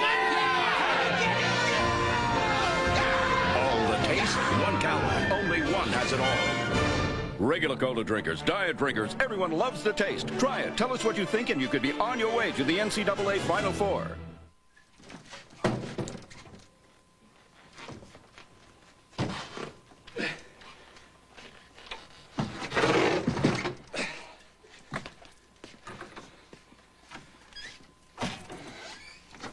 Wednesday on 60 Minutes 2, you might not treat your next trip to the dentist or your child's as routinely as your last visit when you find out what happened to this little boy. Wednesday.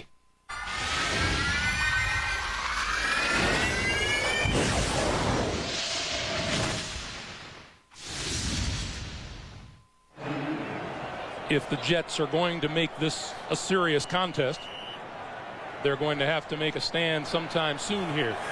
Clock moving with 13:05 to play in the fourth. The Broncos 50-50 between the run and the pass. Olay to throw. Throws far side. Rod Smith out of bounds across the 30 to about the 32-33 yard line. 15-yard pickup. Bill Parcells has had his share of worries and a concern. Turnover. Early on, Curtis Martin, the fumble, recovered by the Broncos. And then Keith Byers lost the ball.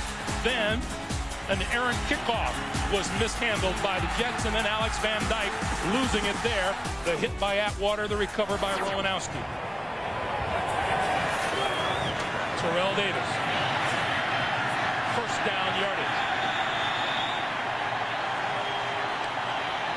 Well, the mark of a really good running football team. Look what Terrell Davis has done so far this year, including the playoffs. The highest ever in the NFL. But you know you can run the football when you can run it well. And that means in situations like this, right now, you want to run the ball. Of course, you want to score. You want to eat time. All those things. Now you'll see what the Denver Broncos, how good a running football team they are. Down the stretch of this season and into the playoffs, we made it a habit of asking players how you feel. We say they're a little tired. That kind of rush total, it's no wonder Terrell Davis is a little winded. Elway throws, has his man over the middle at midfield. It's Ron Chamberlain, the tight end. Byron Chamberlain is a 17-yard pickup, and that's another Denver first down. Probably the first time all day on a play-action pass that the New York Jets defense got out of position and left somebody uncovered. They gave up a long one. That's just because they went for the wrong guy. But this time they were fooled by the run fake. Byron Chamberlain coming across. Look at him. Nobody on him. John Elway sees him. He does a really good job of slowing down, not running the defense, and then catching the ball. From the 45, Davis. And Ryan Cox meets him head on at the line of scrimmage. No gain. What a turnaround by this Broncos team from the first half. Denver was shut out in the first half of a football game for the first time since September of 1993 in a game at Kansas City. And as you watch Terrell Davis run that football, don't think he's going to fumble it. Because what did he tell us? He goes, I have a pre-snap routine. And there's two things I think of. Squeeze the ball hard and then run hard. And those two things, and that's one of the reasons why he puts two hands on it almost every single time when he runs into the tackles. Play fake. Elway down the sideline. Incomplete. Rod Smith, the intended receiver. Otis Smith was there stride for stride. Greg, we talked about in the first half, the New York Jets usually make you throw the football in the middle of the field, but since the Broncos like that so much, they changed their coverages. They're making them throw it outside. The Broncos have done a good job of adjusting, trying to throw it down the field. A few plays early, they hit Rod Smith on the outcut. They figured it out. Mike Shanahan, he knows how to make a few adjustments and call different plays to give his offense the best chance to make plays. 8 or more yards to go. 1 out of 5 on third down conversion. Elway looks at one now. Steps up, rolling, and is pulled down behind the line of scrimmage. Another sack for the Jet defense. James Farrior comes up with it. That's the third of the day for the Jets. When John Elway breaks the pocket, what do you think? Watch out. Another running back on the field. Well, and here comes the ball down the field, a big pass play, but the Jets have stayed with receivers and done a good job of covering them once John Elway breaks containment. High snap. Ruin pulls it down and gets it away. Great job by the Denver punter. Look at the bounce he gets. Inside the 10, down to the 5-yard line. 42-yard punt, and Tom Ruin gets some well-deserved congratulations. 9:56 to play here in regulation.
intersection. What? No, this guy came wrong? out of Where are you? nowhere and I swear to avoid him. Slow down. Are you all right? What happened? Dad, I'm really sorry about the car. That doesn't matter. That's okay. Don't worry about that. Your whole life can change in a second. So think about this. Ford Taurus is the only car in its class to earn a 5-star government front crash test rating. He shook up, but he's fine. The NFL on CBS is sponsored by Ford Taurus. Ford, built to last. United Airlines, rising as a daily commitment to making flying more civilized. United is rising. And by IBM, are you ready for e-business? A gorgeous mile-high sunset in progress. The Jets, starting from their own 6, 299 total yards for each team, but a 10-point difference on the scoreboard. Testaverde going to go down the middle and blocked down. Locked down on the way by John Mobley, number 51. We remind you, tonight on 60 Minutes, what do many military wives have in common? They're victims of domestic violence running rampant on military bases. 60 Minutes tonight here on CBS, America's most watched network. Those of you tuning in looking for 60 Minutes, you're watching the AFC Championship game. And 60 Minutes will follow our post-game report.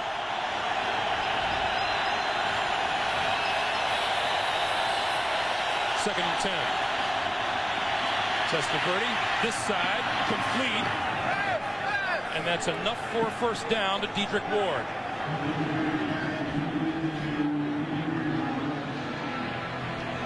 We've always talked about the strength of Vinny Testaverde's arm. That's a pretty good throw. Well, watch the Denver Broncos. They're going to double team the backside receiver. That time they had somebody looking for that deep end cut. But the New York Jets do a good job of changing up. And Dedrick Ward goes down, fakes in, breaks back out. Nobody there to cover him. They're expecting that backside in cut that they hit a couple times. First down now from their own 20. Testaverde going to go down the sideline and way overthrowing his intended receiver, Dedrick Ward. Early in the game, receivers were open for the New York Jets. In fact, there was more than one open every single play. But what has happened, since you cannot run the football and there's no threat of running the football, it becomes easier for the secondary to cover. Greg Robinson's going, well, let's don't worry about the run. I'm just calling defenses that are going to stop the pass. And now what you're doing, safeties, they don't worry about coming up and stopping Curtis Martin. They're looking for receivers to hit over the middle. Jets 12 carries for those 13 yards rushing. Testaverde has all kinds of time and now throws it out in the flat. Kyle Brady. And Brady to about the 28-yard line. Romanowski and Crockett there to make the tackle. It'll be about 2 yards for a first down. When you catch passes like that, know where you're at on the football field. Try to get the first down, because the Jets, they've shown these third down situations. They've missed a couple short ones today, and it's probably still too early in the game to go for it on fourth down. CBS first down line shows you how far the Jets have to go. 0 for 1 in this situation. Martin is not going to get there. They could go for this. 8:26 to go. You're 2 scores down. Nope, Bill Parcells sends his punting unit onto the field. That's why those catches, when the receivers are getting them out in the flats, is important to go forward and get that extra yard. Keyshawn Johnson did it early in the game. Kyle Brady did this past time. Darian Gordon is deep. Good kick by John Kidd. Gordon from the 18. Trying to escape tacklers and can't do it. He's back inside his own 20-yard line. James Ferrier down there for the tackle. 53-yard punt and no return. 7:46. Guess what? John Elway back on the field. You guys are in here again? I can't believe this. You're always in here nursing your injuries. I have never seen such a group of cream puffs in my life. This is football! I need guys that can play! Man, I thought he'd never leave. For the great taste that won't fill you up and never let you down, make it a Bud Light. Hot dog, anyone?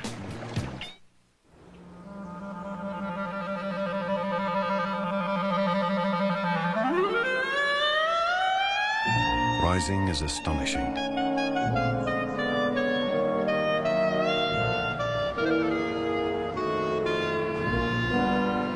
Rising is imagination. Rising is borderless and big. Rising is go. Rising is unstoppable. Rising is performance.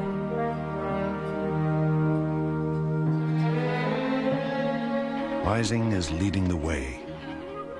United is working to make air travel everything you want it to be. United is rising. CBS presents a new dramatic series about a family of cops who love to live life on the edge. If you're not focused on your job, real dangerous out there, you pass that test. Turks. Series premiere CBS Thursday. Along with Phil Simms, Armin Katayan, Bonnie Bernstein, Greg Gumbel back at Mile High Stadium. 60 minutes to follow this AFC Championship game and the post-game report. Whistles blow. This will not count. Although Davis takes the takedown anyway. It's a two-possession game now. Before the snap, false start, offense, number 80, 5-yard penalty, it's still first down. That's Rod Smith, the wide receiver. Well, he saw the blitz by Otis Smith, and it scared him, trying to block him or whatever, so it made him move before the snap. But we're down to a two-possession game. That's why Bill Parcells probably hesitated before he punted the football, because now he knows at best we're going to get two more chances. We'll have to score on both to get a chance to win or tie the game. Davis held up at the 15-yard line. Terrell Davis has been every bit a workhorse.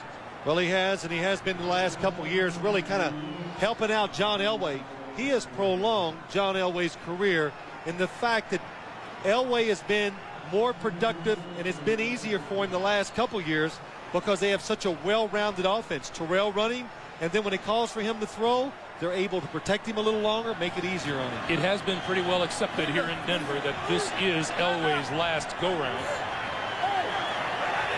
Talk about a rushing game. The Broncos do have that. Elway to throw. With time. Chamberlain. Pickup of 10 on the play. Getting back to John Elway, you know, you'd sit there and you talk with him as we did on Friday, and he's very relaxed. He's had himself another terrific season. You get the feeling that he could go on if he chose to do so. I don't. I really don't get that feeling. I know he's relaxed. I think a lot of the reasons why. I'm talking physically. Physically, no. You know, I think last year I said he could. Right now, I think he's taken a lot of punishment. I can see it in his body. I hear it in his words. It's been a long career. He plays hard, throwing it, running it, and it is time for him to get out. Elway waits for McCaffrey to make his break outside and hits it across the 35, and that'll be another first down for the Broncos. But, Greg, when we're talking about John Elway, that's what I sense in him. Just the relief that it's coming to an end. He knows it. Of course, he looks forward to these games, but finally he can kind of let down and just really enjoy what's happening and not worry about next week, this offseason. Well, will I come back? All those things. He knows this is going to be it. All right, well, then let me take you back to a statement you made earlier this season where you said, you know, if you're quarterbacking a Mike Shanahan offense, you can just about play forever. Well, you're right. I did say that, but he has taken some hits. David, make it Derek Lavelle. Derek Lavelle in the game now and running the football. What has changed? He's taken some injuries. Doesn't come back like he used to, but look at all these numbers from Elway. Second in completion, second in yards, third in touchdown passes, and then 148 career wins. Yeah, the most important thing leads that win department. But talking about, we were talking, I asked John Elway that. A quarterback usually dies inside before outside. You just get tired of the grind, tired of preparing, worrying about the wins and losses. Down the side, McCaffrey incomplete. He was in hand-to-hand combat with Marcus Coleman. But you get tired of it, just the mental grind, and so you finally just say, I can't take any more. Watch Ed McCaffrey singled up on the outside. 6'5". This is what they like to do. Look at the hand fighting going on, but the wind just takes the ball too far. Ed McCaffrey, former teammate of yours. Yeah, Big Ed. In fact, we talked with Bill Parcells last night. He said, yeah, you drafted him. And Bill said, yes, but I wasn't around to see him play. Well, he was a good player for the New York Giants. Most people didn't want him to go. He's turned out to be a terrific player for the Broncos. Third down. Elway pulls it down, buys himself some time, and throws it away. And so the Jets will get a chance to get the ball back now with just over 5 minutes to play in regulation, and they trail by 10. There's another ex-teammate of yours. Jumbo Elliott, left tackle for the Jets. Why is everybody still playing and you're not?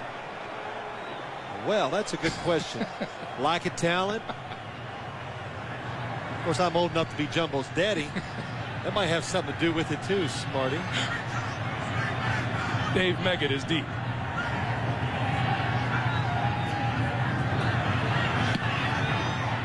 End over end, bounces at the 25.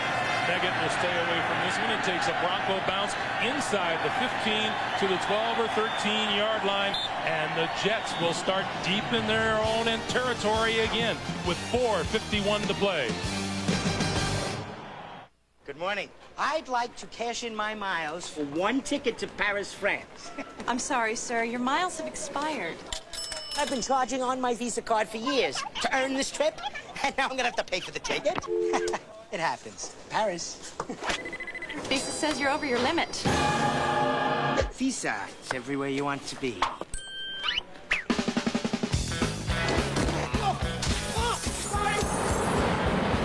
Oh, Paris, if I told you what I've been through.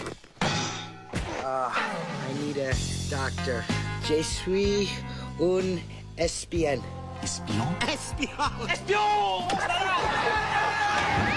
But Visa, can you at least help me find the doctor?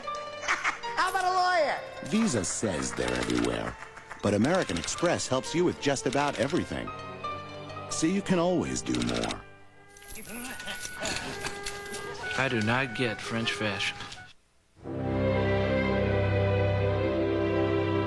What is the value of victory? What makes success so sweet? At American General, we help over 12 million people every day live the lives they've imagined. With retirement services, life insurance, consumer loans, and whether they have big dreams or little dreams, the real victory is seeing their dreams come true. American General Financial Group. Live the life you've imagined. Can one woman save one man's soul? I'm gonna die. Susan Sarandon and Sean Penn. Dead man walking. Dead Man Walking. CBS tonight. The NFL on CBS is sponsored by Bud Light. Make it a Bud Light. And by American Express. American Express helps you do more. The terrific coverage of today's game from the air is provided by Southwest Airlines, and it has been spectacular. 4:51 to play in regulation. Jets start from their own 13-yard line. Testaverde down the middle, receiver foul down, intercepted. Darian Gordon, the 20. And that may just wrap things up for the Denver Broncos.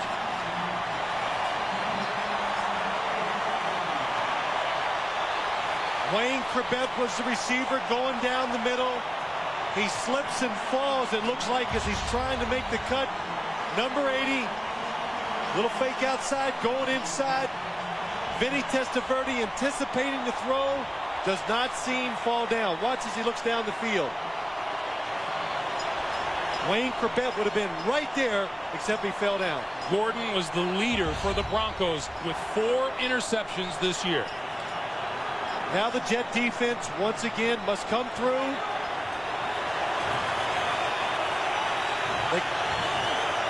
They got to try to stop them, make them kick a field goal, so 2 touchdowns can still win you the game. Terrell Davis, not much there.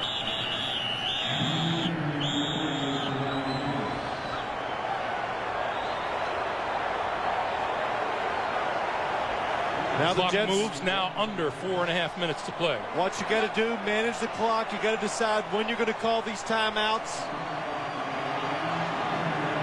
Of course, Denver's going to run it all the way down. The New York Jets, all 3 timeouts and the 2-minute warning. So there still is time.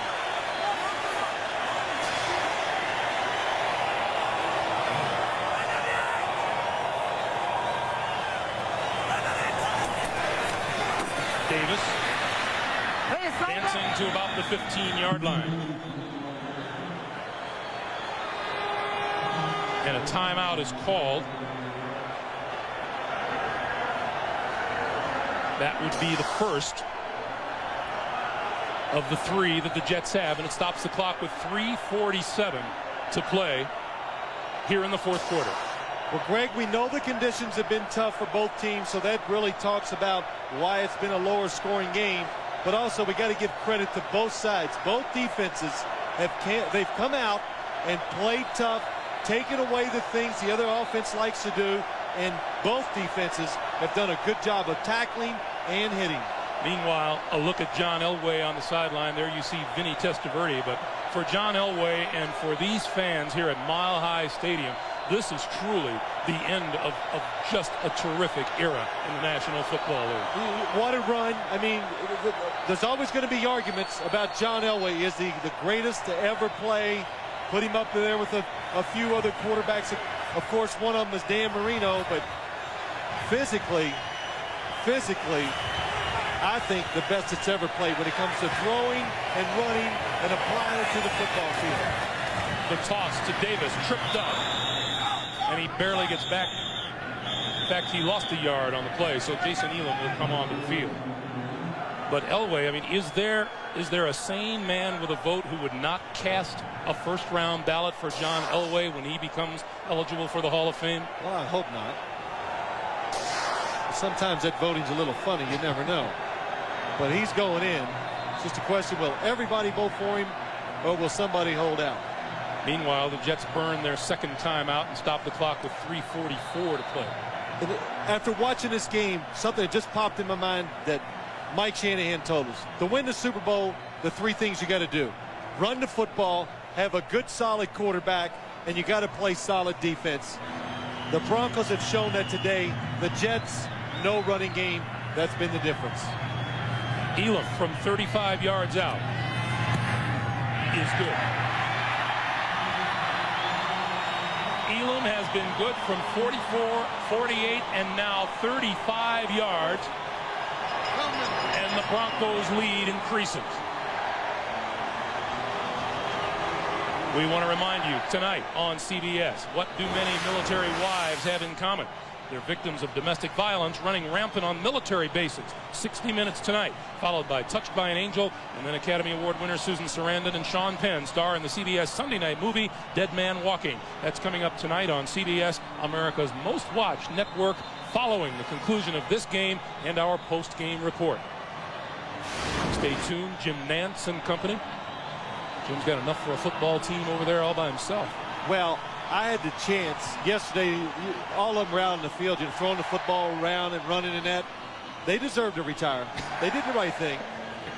Couldn't catch, couldn't run. Anyone in particular? Well, just I don't want to pick them out. No. Brent Jones comes to mind, but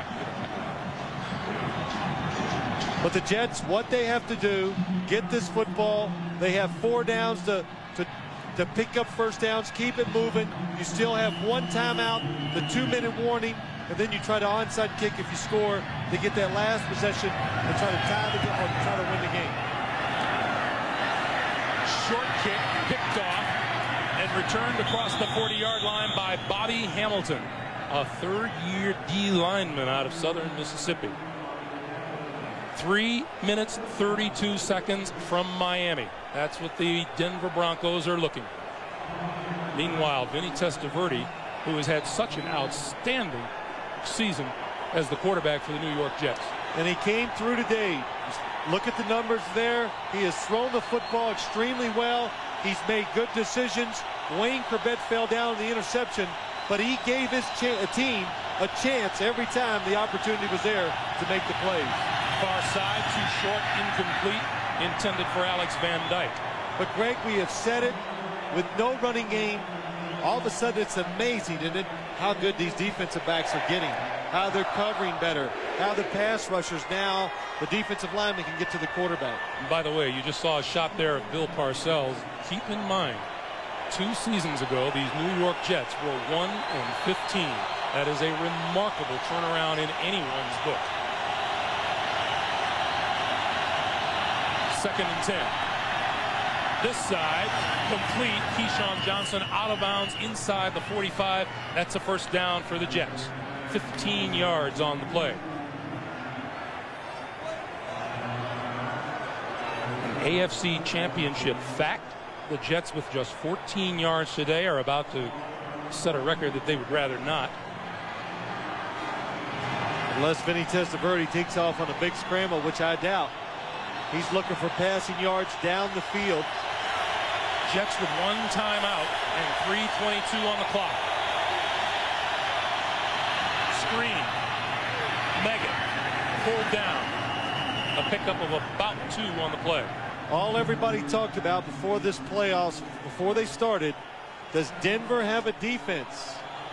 Always when a team has great success. We heard it with Minnesota, the same with the Broncos. You got to pick out the weak spot, you pick on it. Was their defense good enough to get them through it? Testaverde over the middle, popped into the air, picked off. Darian Gordon, midfield, 45.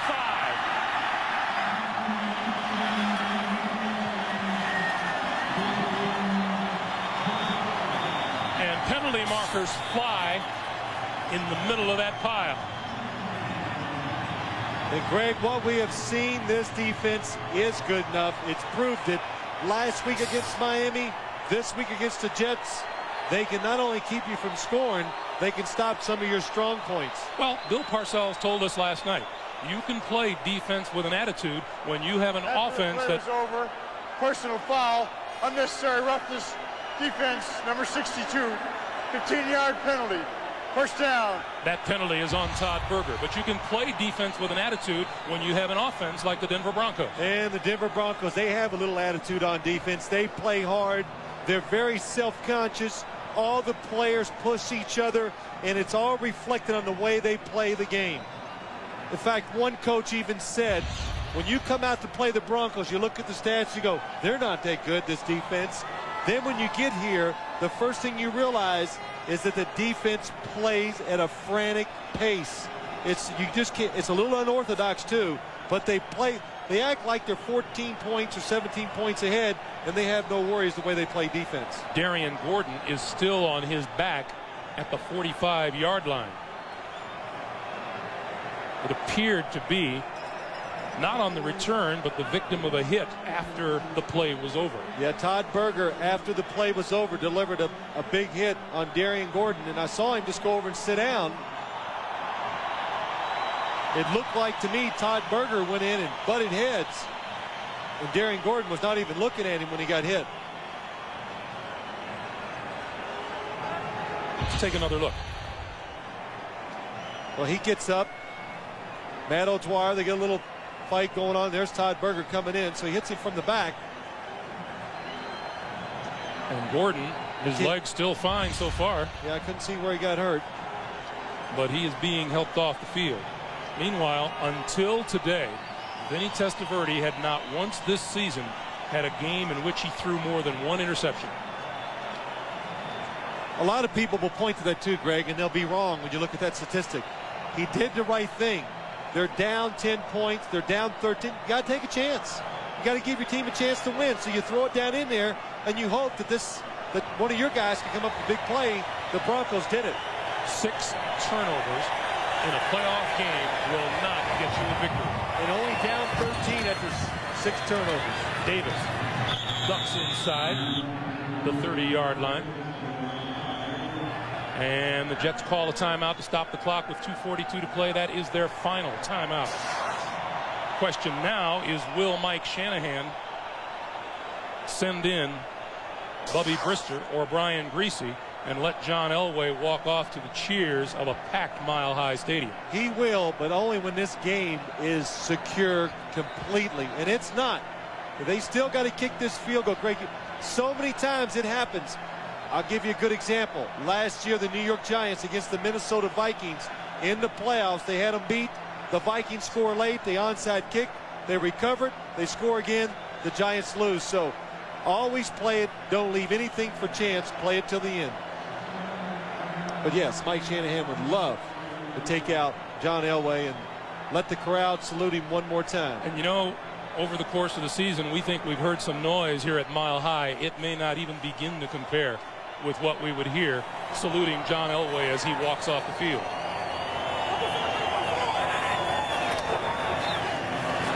Davis. And the Jets cannot stop the clock.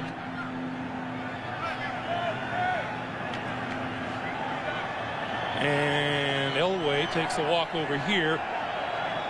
He's walking towards Mike Shanahan. We asked Mike Shanahan yesterday, what will your emotions be when John Elway walks over and for the last time in my Stadium with you? And he goes, hey, that's going to be pretty emotional for me too, because this guy, both of them together, have given the Denver Broncos 4 really good years. The Elway-Shanahan relationship has been very unique and unlike any in coach-quarterback history. 2 minutes to play in the AFC Championship game. Denver on their way to Miami. Welcome to the big game, rookie. Let's get it on. Come on, baby, let's go. This is my house. Now let's see what you got. There's a tough new face in the NFL. Is that all you got, rookie? Businesses trust us to deliver more packages than ever in 2 to 3 days. Priority Mail. Businesses trust us to deliver more packages than ever to every address and post office box in the U.S. Priority Mail. Businesses trust us to deliver more packages than ever for a very low price. Just $3.20. Priority Mail. So, what's your priority? Who are these people? They go to the strangest places, work in the tightest quarters, and gladly keep the oddest hours. Who are they? Forever probing and prodding, digging, exploring. Who are these people? They are Texaco, and what they do is find the energy the world needs to keep on running. Texaco, a world of energy. Good job. Good ball.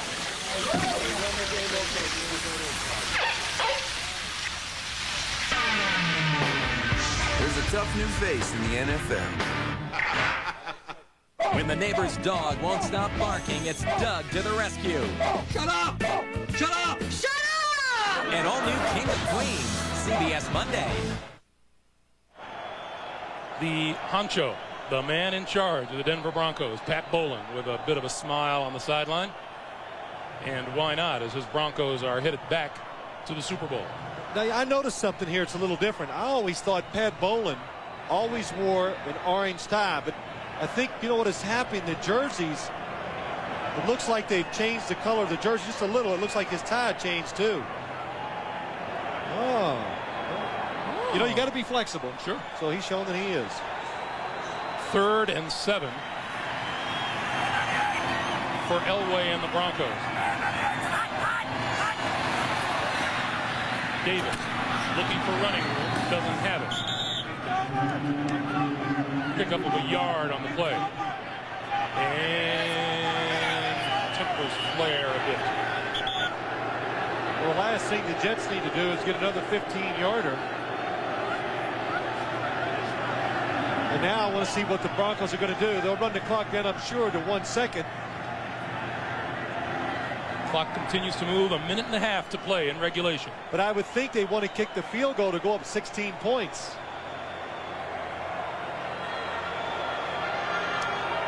Elway's going to walk over, wait till it gets down to 1 and call a timeout.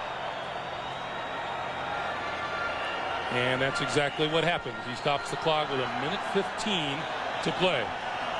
Greg, you were talking about it earlier, the relationship, and I even said it to Mike Shanahan. Never, and Mike, I said, you might coach another 15 years or 20 or whatever. You will never have a relationship with a player or a quarterback like you've had with John Elway. He goes, absolutely no way. Because they were friends when he was the offensive coordinator and quarterback coach here before he went away to the San Francisco 49ers. He came back as a head coach. But the way why they can't happen again is because your quarterback has to have great talent, which John Elway has, and he knows no matter what happens that nobody can come in here and take John's job away from him. John's numbers on the day, not his best performance, but he came out in the second half and turned this offense around when it needed it the most.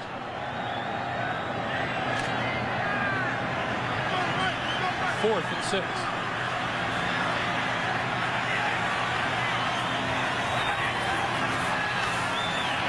Throw, and he'll lob to the end zone. McCaffrey, he overthrew him.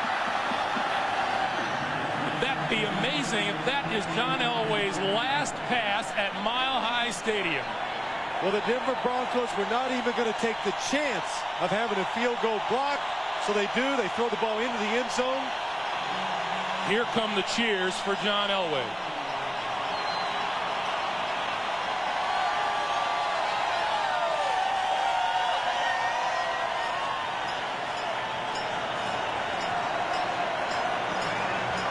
I think John will admit he had him. Well, hey, look, it's his last game. You think, oh, he'd be set. He's only worried about one thing. I had him open, and I missed him. And he's not going to forget that play either. 1:09, and the Jets can't stop the clock. Jets had a 10-0 lead early in the third quarter. Denver then scored 23 straight. Testaverde throws behind his man. It is incomplete. How about this? Denver headed to Miami to play the Atlanta Falcons, coached by Dan Reeves, who coached the Broncos from 1981 to 1992. He was 3 times the NFL Coach of the Year and took the Broncos to 3 Super Bowls himself. Well, I think we might just hear a little bit about that this next 2 weeks, and we'll hear about a lot of things. Dan Reeves couldn't win it here with the Denver Broncos. Can he do it with the Atlanta Falcons against his old team? Testaverde over the middle has Corbett down across the 35. And of course the big story will be John Elway and Dan Reeves' relationship. You know, a lot of people thought that Elway said, you got to get him out of here. I got to have another coach, things like that. So we'll be hearing that for 2 straight weeks. Another pass over the middle, and that is enough for a first down for the Jets as we come up on the final half minute. But Greg, of this AFC Championship game. I'm sorry. What we have seen, though, the Broncos are a well-rounded team, special teams. They run it, they can throw it, and their defense can play with speed and be aggressive and make the plays.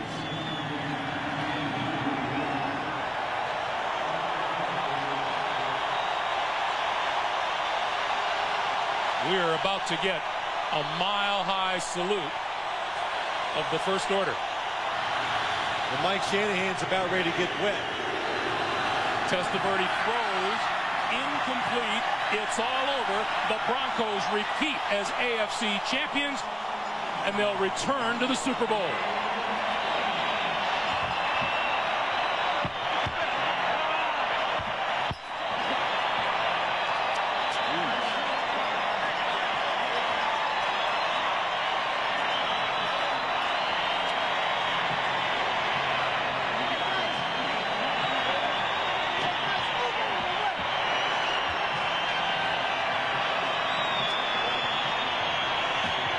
John Elway will become the first quarterback ever to start at that position in 5 Super Bowls.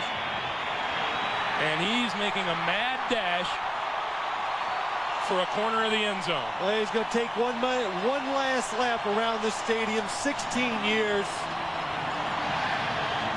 Not many careers, well, not any, have done what John Elway has done at one place. You know, greatness is more than just the performance on the field, too. This man has become an integral part of this Denver community and will be for a long time. For Phil Simms, Armin Katayan, and Bonnie Bernstein, I'm Greg Gumbel. That's a wrap from Mile High Stadium. Once again, our final score, Denver 23 and the New York Jets 10. Stay tuned now for the American General postgame show. Jim Nantz, Marcus Allen, Craig James, Brent Jones, Randy Cross will have the awarding of the AFC Championship trophy, and we will hear from Dan Reeves himself from the NFC Championship game. All of that is coming up shortly. John Elway getting all the platitudes and congratulations he so richly deserves as he winds up a sterling NFL career here at Mile High Stadium in Denver. And what a way to wrap it up. He's bringing the Broncos back to the Super Bowl. All coming up right after these messages. You've been watching the NFL on CBS. The Tax Time Blues.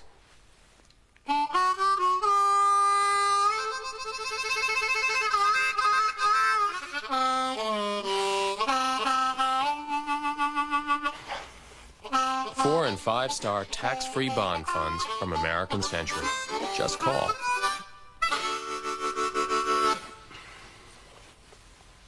Thank you.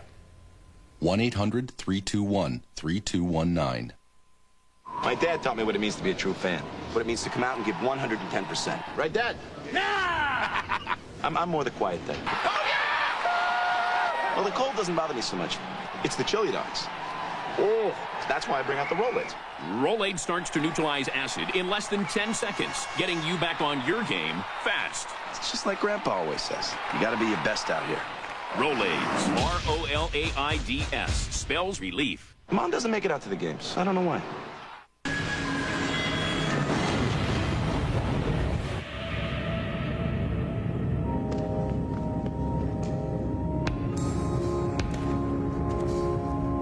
The truck is here.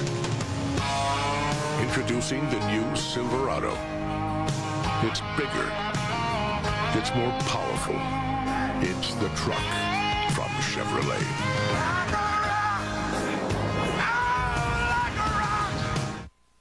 The address is CVS. You can't see anything in a car. You can't see past the guardrails in a car. That's why we don't make tiny little cars. Look, Mommy, a tugboat. Really? In the water? Yeah. In fact, we don't make cars, period. Mommy, birds. Wow. We prefer the view from the look outside and see the world as Suzu Trooper. Look, Bob, a space zone. Because you never know what you might miss in a car.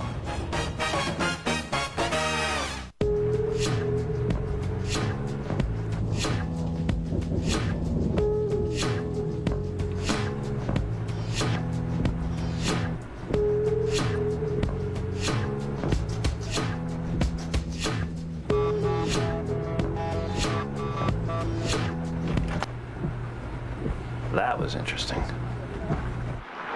The all-new Volkswagen Jetta. Sometimes everything just comes together. The American General postgame show is sponsored by the American General Financial Group. Live the life you've imagined. Back at Mile High Stadium in Denver, welcome to the American General post-game show. The Denver Broncos repeat as AFC champions with a 23-10 win over the New York Jets. For the festivities and the ceremony on field, let's go down to Jim Nantz. Jim. Greg Gumbel, thank you. It has been an unbelievable day here at Mile High Stadium. These fans are just tremendous, and it's time to present the Lamar Hunt Trophy to the Denver Broncos. Harold Henderson is the Executive Vice President of the National Football League.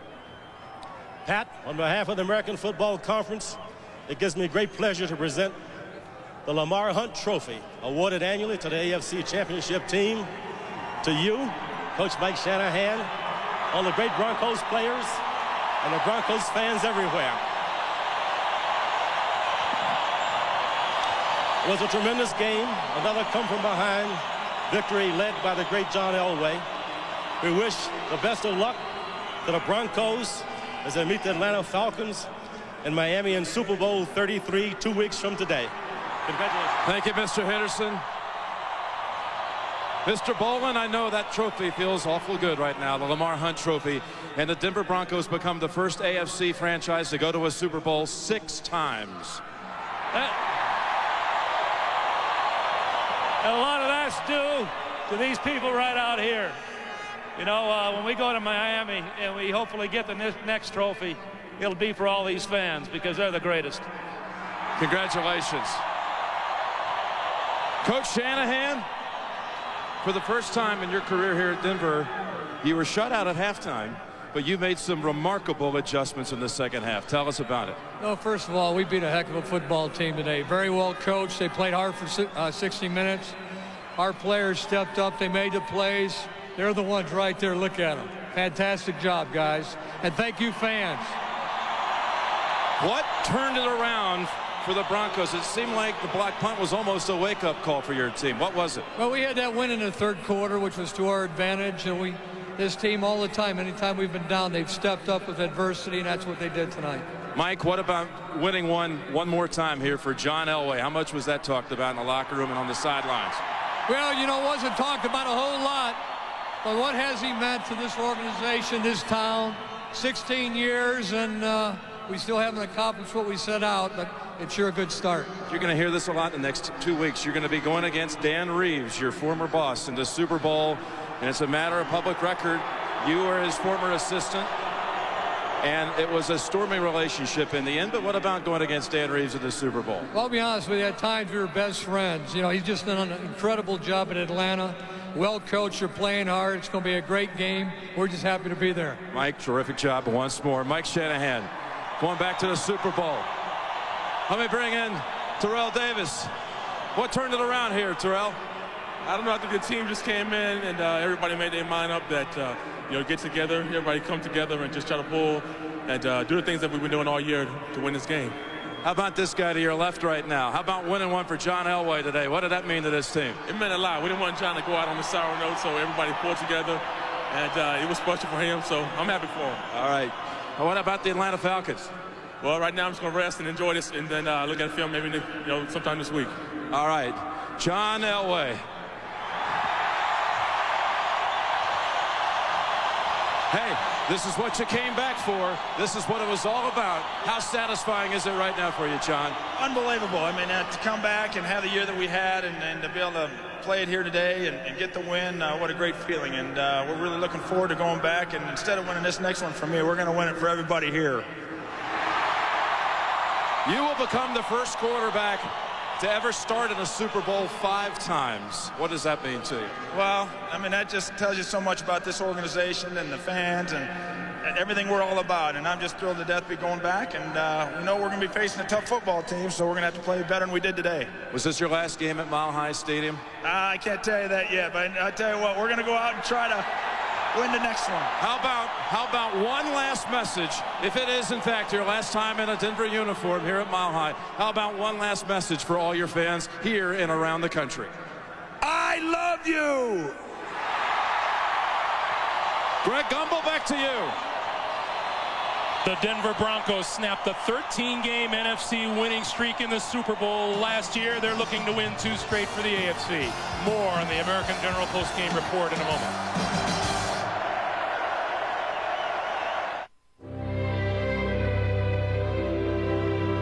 What do you want out of life? What do you imagine it to be? We're American General Financial Group, helping over 12 million people live the life they've imagined.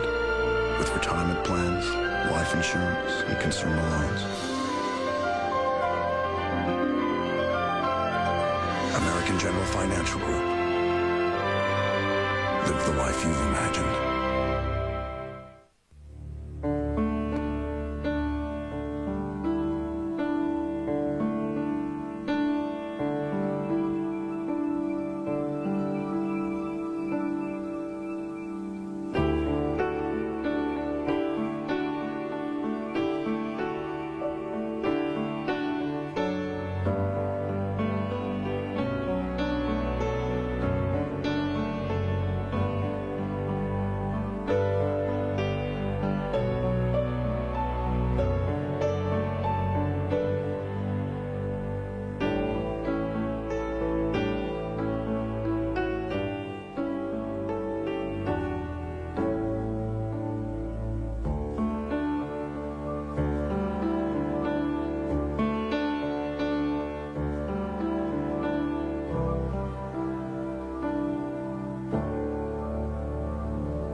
Hi, Tom Bodette. Well, this is what I looked like back when I was new. And this is a new room at Motel 6. When I was new, a new room at Motel 6. Cute, huh? I'm Tom Bodette, and we'll leave the light on for you. We know you love our food at Boston Market, but have you tried our new a la carte prices? Like a whole chicken or meatloaf for just $5.99, about a pound of ham or turkey just $6.99, and sides starting at 99 cents, and add a 2-liter Coke to go. So take Boston Market home tonight. Are you ready for Super Bowl 33? Now, bring the game home with the official NFL Super Bowl in a box. It's packed with t-shirt, hat, official program, and much more. An incredible collection of Super Bowl memorabilia for the ultimate Super Bowl party. Guaranteed delivery before Super Sunday. Over $80 worth of stuff for only 2 easy payments of $24.95. And you get a free gift, the Road to the Super Bowl video. It's not a party without Super Bowl in a box. Call 1-800-SUPER-BOWL now. The American General postgame show is sponsored by the American General Financial Group. Live the life you've imagined.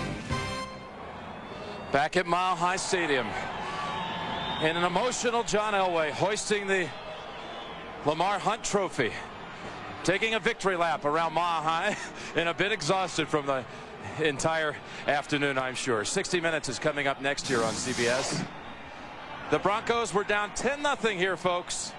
They go on, though, to a 23-10 win over the Jets, and now it's all set for Miami, Atlanta, and Denver. Let's go down now to Bonnie Bernstein, standing by with Bill Parcells. Bill, you had the Broncos scoreless at the half. Where did things start to unravel for you? Well, I think the combination of turning the ball over 3 times across midfield, which limited our scoring opportunities. You know, I think if we could have put a little more distance between us, might have pressurized them where they, you know, might have had to get away from some things. And then we had some special teams mistakes as well. So those 2 aspects of the game, I think, were really wound up hurting us. If you think about it, just 2 seasons ago, your team was 1-15. What was your message to the team in the locker room after having this kind of a season? Well, you can't pick up where you get left off, where you left off this year. You got to start where you started. You've won 2 Super Bowls. There's been some talk about perhaps when you're going to retire. Are you back next year? Yep. He says he'll be back. A distraught Bill Parcells. Let's not forget, though, just 2 seasons ago when he took over, they had been 1-15. We'll be right back to Denver. Hi, I'm Doug Flutie, pro football player and father of an autistic child. A lot of people buy Flutie Flakes because a portion of the proceeds go to help autistic children. But there's another way you can help. Dial 1010-220 when you call long distance. You can talk up to 20 minutes for only 99 cents. And every time you use it, a donation will be made to the Doug Flutie Jr. Foundation. So dial 1010-220, talk up to 20 minutes for only 99 cents, and help some great kids at the same time. It's a win-win situation. I wish football was this easy.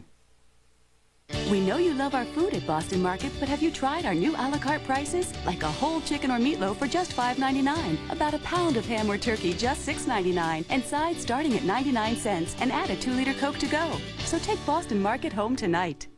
Boy, you're sweating like crazy. You got TV cameras all over you. We asked the hottest pros under the sun to switch antiperspirants. Invisible Solid? What's that? Degree Invisible Solid is body heat activated with a clear difference. Right there. See, there's no white stuff. Degree works hard but never shows. It's gotta be cool. I'm a CEO. I'm an engineer. I'm a student. We needed a server-based network. Powerful workstations. A notebook with DVD. For 16,000 people. But what I wanted... What I needed. I couldn't find. Then Dell came to see me. So I called Dell. I went to Dell on the internet. And they built it. And they built it. Just for me. Just for us. And amazingly enough... This direct way actually costs less. Actually costs less. That's genius. Be direct. Dell. Dell computers use Intel Pentium 2 processors.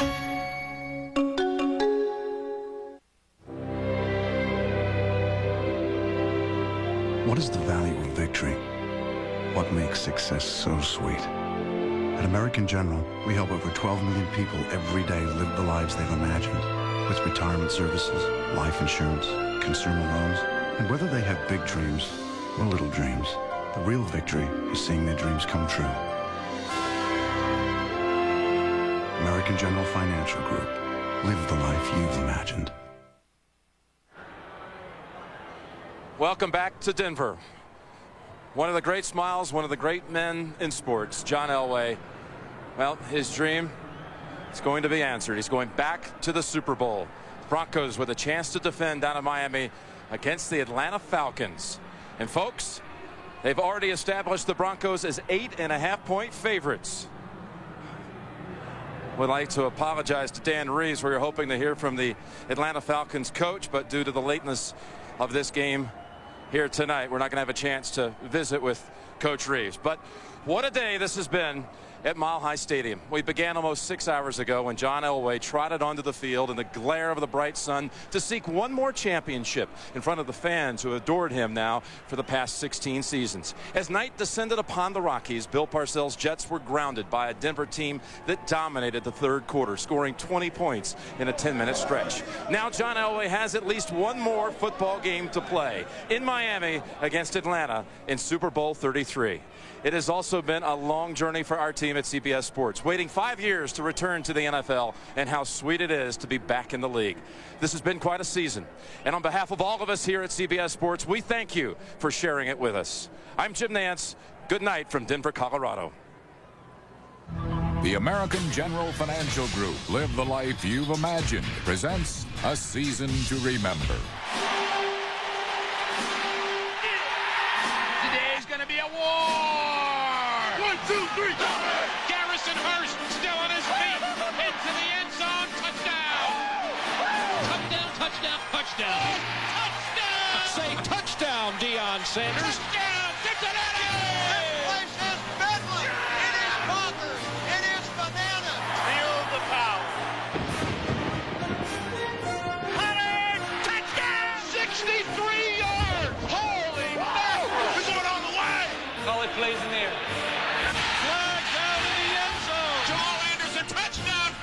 He did not get in. And the Giants have the lead. Only the fourth player to go over 2,000 yards. Good! The Cardinals are in the playoffs. He caught it. Here's the placement. The kick. High. End over end. It's gone, and the Falcons are going to the Super Bowl. Davis, touchdown. Here come the cheers for John Elway.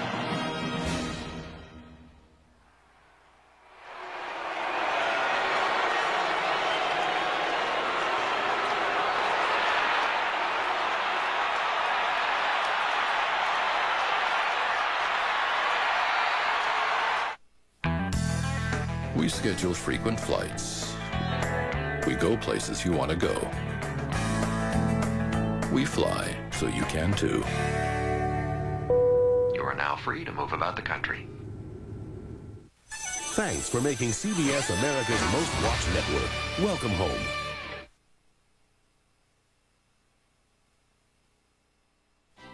Toyotathon continues. Extended through January with terrific new offers like 99 Camry leases with nothing due at lease signing. That's right. There's no down payment, no security deposit, no first month payment when you lease Camry for just $279 a month. Or buy now and save up to $1,000 on a Camry with air, full power, and more for less than a 98. Toyotathon. The great deals continue. This is a battery. It has positives, it has negatives. The positives, it makes your car go. The negatives, there are no negatives. Not if you come to NTB, National Tire and Battery. We sell Die-Hard batteries, the most preferred name in batteries since, well, who knows? Give us a buzz. Think positive. NTB, National Tire and Battery. We're everything you want, nothing like you'd expect.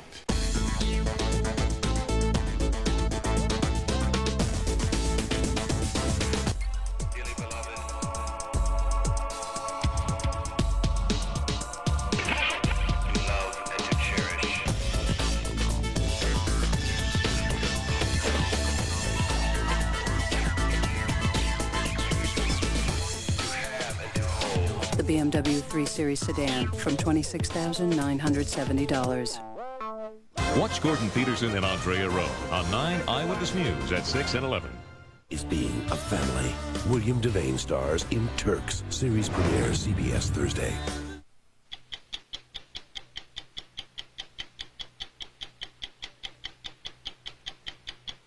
My child did not deserve to die. at the hands of one of their soldiers. Her child was one of some 50,000 reported cases of domestic violence in the military in the last 5 years, a condition this judge, who deals with domestic violence cases, says comes about because they have no conception of what's going on in domestic violence. Were there cases where things like knives, guns were used? Mm-hmm. Yes. How many of those led to a court-martial? None. None? None. Not one. Amy Beale was about as close as you can get to the typical American girl. But when she was stoned to death by a mob in South Africa, her parents did something so atypical that it boggles the mind. The Beales dealt with their grief by doing what they believed their daughter would have wanted: understand the fury that drove the mob, forgive the killers, and become in effect the patron saints of the village the killers came from. The logic would be that the South Africans should be giving some kind of reparation to the Beales. Instead of what's happening. They've turned it all upside down. I mean, it's all sort of topsy-turvy. It was 3 years ago, at age 11, that this juvenile was accused of and subsequently found guilty of killing a 2-year-old baby. Enough people had enough doubts then, and still do, to make her case one for the books, the law books in Texas. Do you believe that Lucretia Murray killed Jayla Belton? Absolutely not. I'd let her babysit for my own grandchild. I'm Mike Wallace. I'm Morley Safer. I'm Ed Bradley. I'm Steve Croft. I'm Leslie Stahl. Those stories and Andy Rooney tonight on 60 Minutes.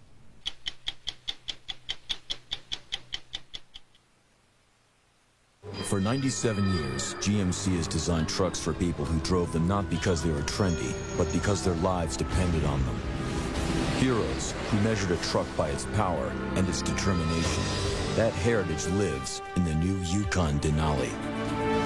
A luxury SUV with a 255 horsepower V8. It meets the demands of professionals and the standards of history.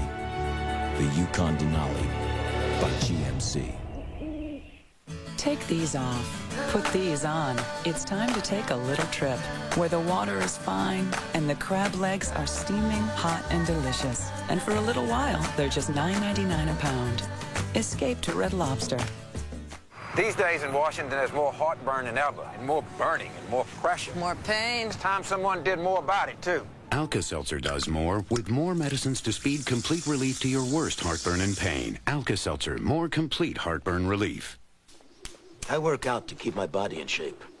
To help keep my mind sharp, I take new Quantera Ginkgo biloba. It helps me concentrate, maintain focus. Why Quantera? All ginkgos aren't the same. The patented Quantera extract was proven safe and effective by doctors in extensive clinical trials. And it increases oxygen supply to the brain. With new Quantera mental sharpness, I feel my best, naturally. If it's not clinically proven, it's not Quantera. It's Ray's birthday, and he couldn't be happier. 1 year closer to looking like this. Everybody loves Raymond. An all-new episode, CBS Monday. There is no arguing that the United States is the world's top military power, but there is one war it is not winning, a war being fought inside the homes of U.S. servicemen, where the military is suffering major casualties caused by military men who batter their wives. In the past 5 years, some 50,000 spouses in the military have been victims of domestic violence, a rate that's almost 5 times higher than in the civilian population. Nonetheless, the Pentagon will tell you it has the best system anywhere for dealing with domestic violence. But what we found was a system that routinely fails to punish even the most violent and abusive servicemen. Less than 5% of the batterers in the military are ever court-martialed. That often leaves an abused spouse alone without protection to fight the war at home.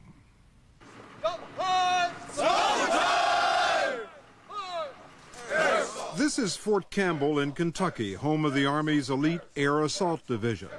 In just the past 2 years, 3 soldiers stationed here have been charged with killing their wives or girlfriends. One of the victims was Ronnie Spence, murdered by her ex-fiancé, Sergeant Bill Coffin, in front of their baby daughter in their trailer home near the Army post. Kathy Spence is Ronnie's mother. Bill shot twice through the trailer and went in and shot her in the face and shot her through the heart. And then while she was lying dead on the floor, he emptied the gun into her. For several weeks before the shooting, court records show Sergeant Coffin had repeatedly threatened to kill Ronnie Spence, and his superior officers at Fort Campbell knew about those threats. My child did not deserve to die at the hands of one of their soldiers when they knew that it was going to happen. You in any way hold the Army responsible for what happened? Yes, sir, I do. You can't go and tell as many people as he told not only that you're going to kill someone, but how you're going to kill her, and then nobody do anything. What should they have done? I think they should have confined him to that Army base. They should have gotten him some help. They should have stopped him. They should have intervened.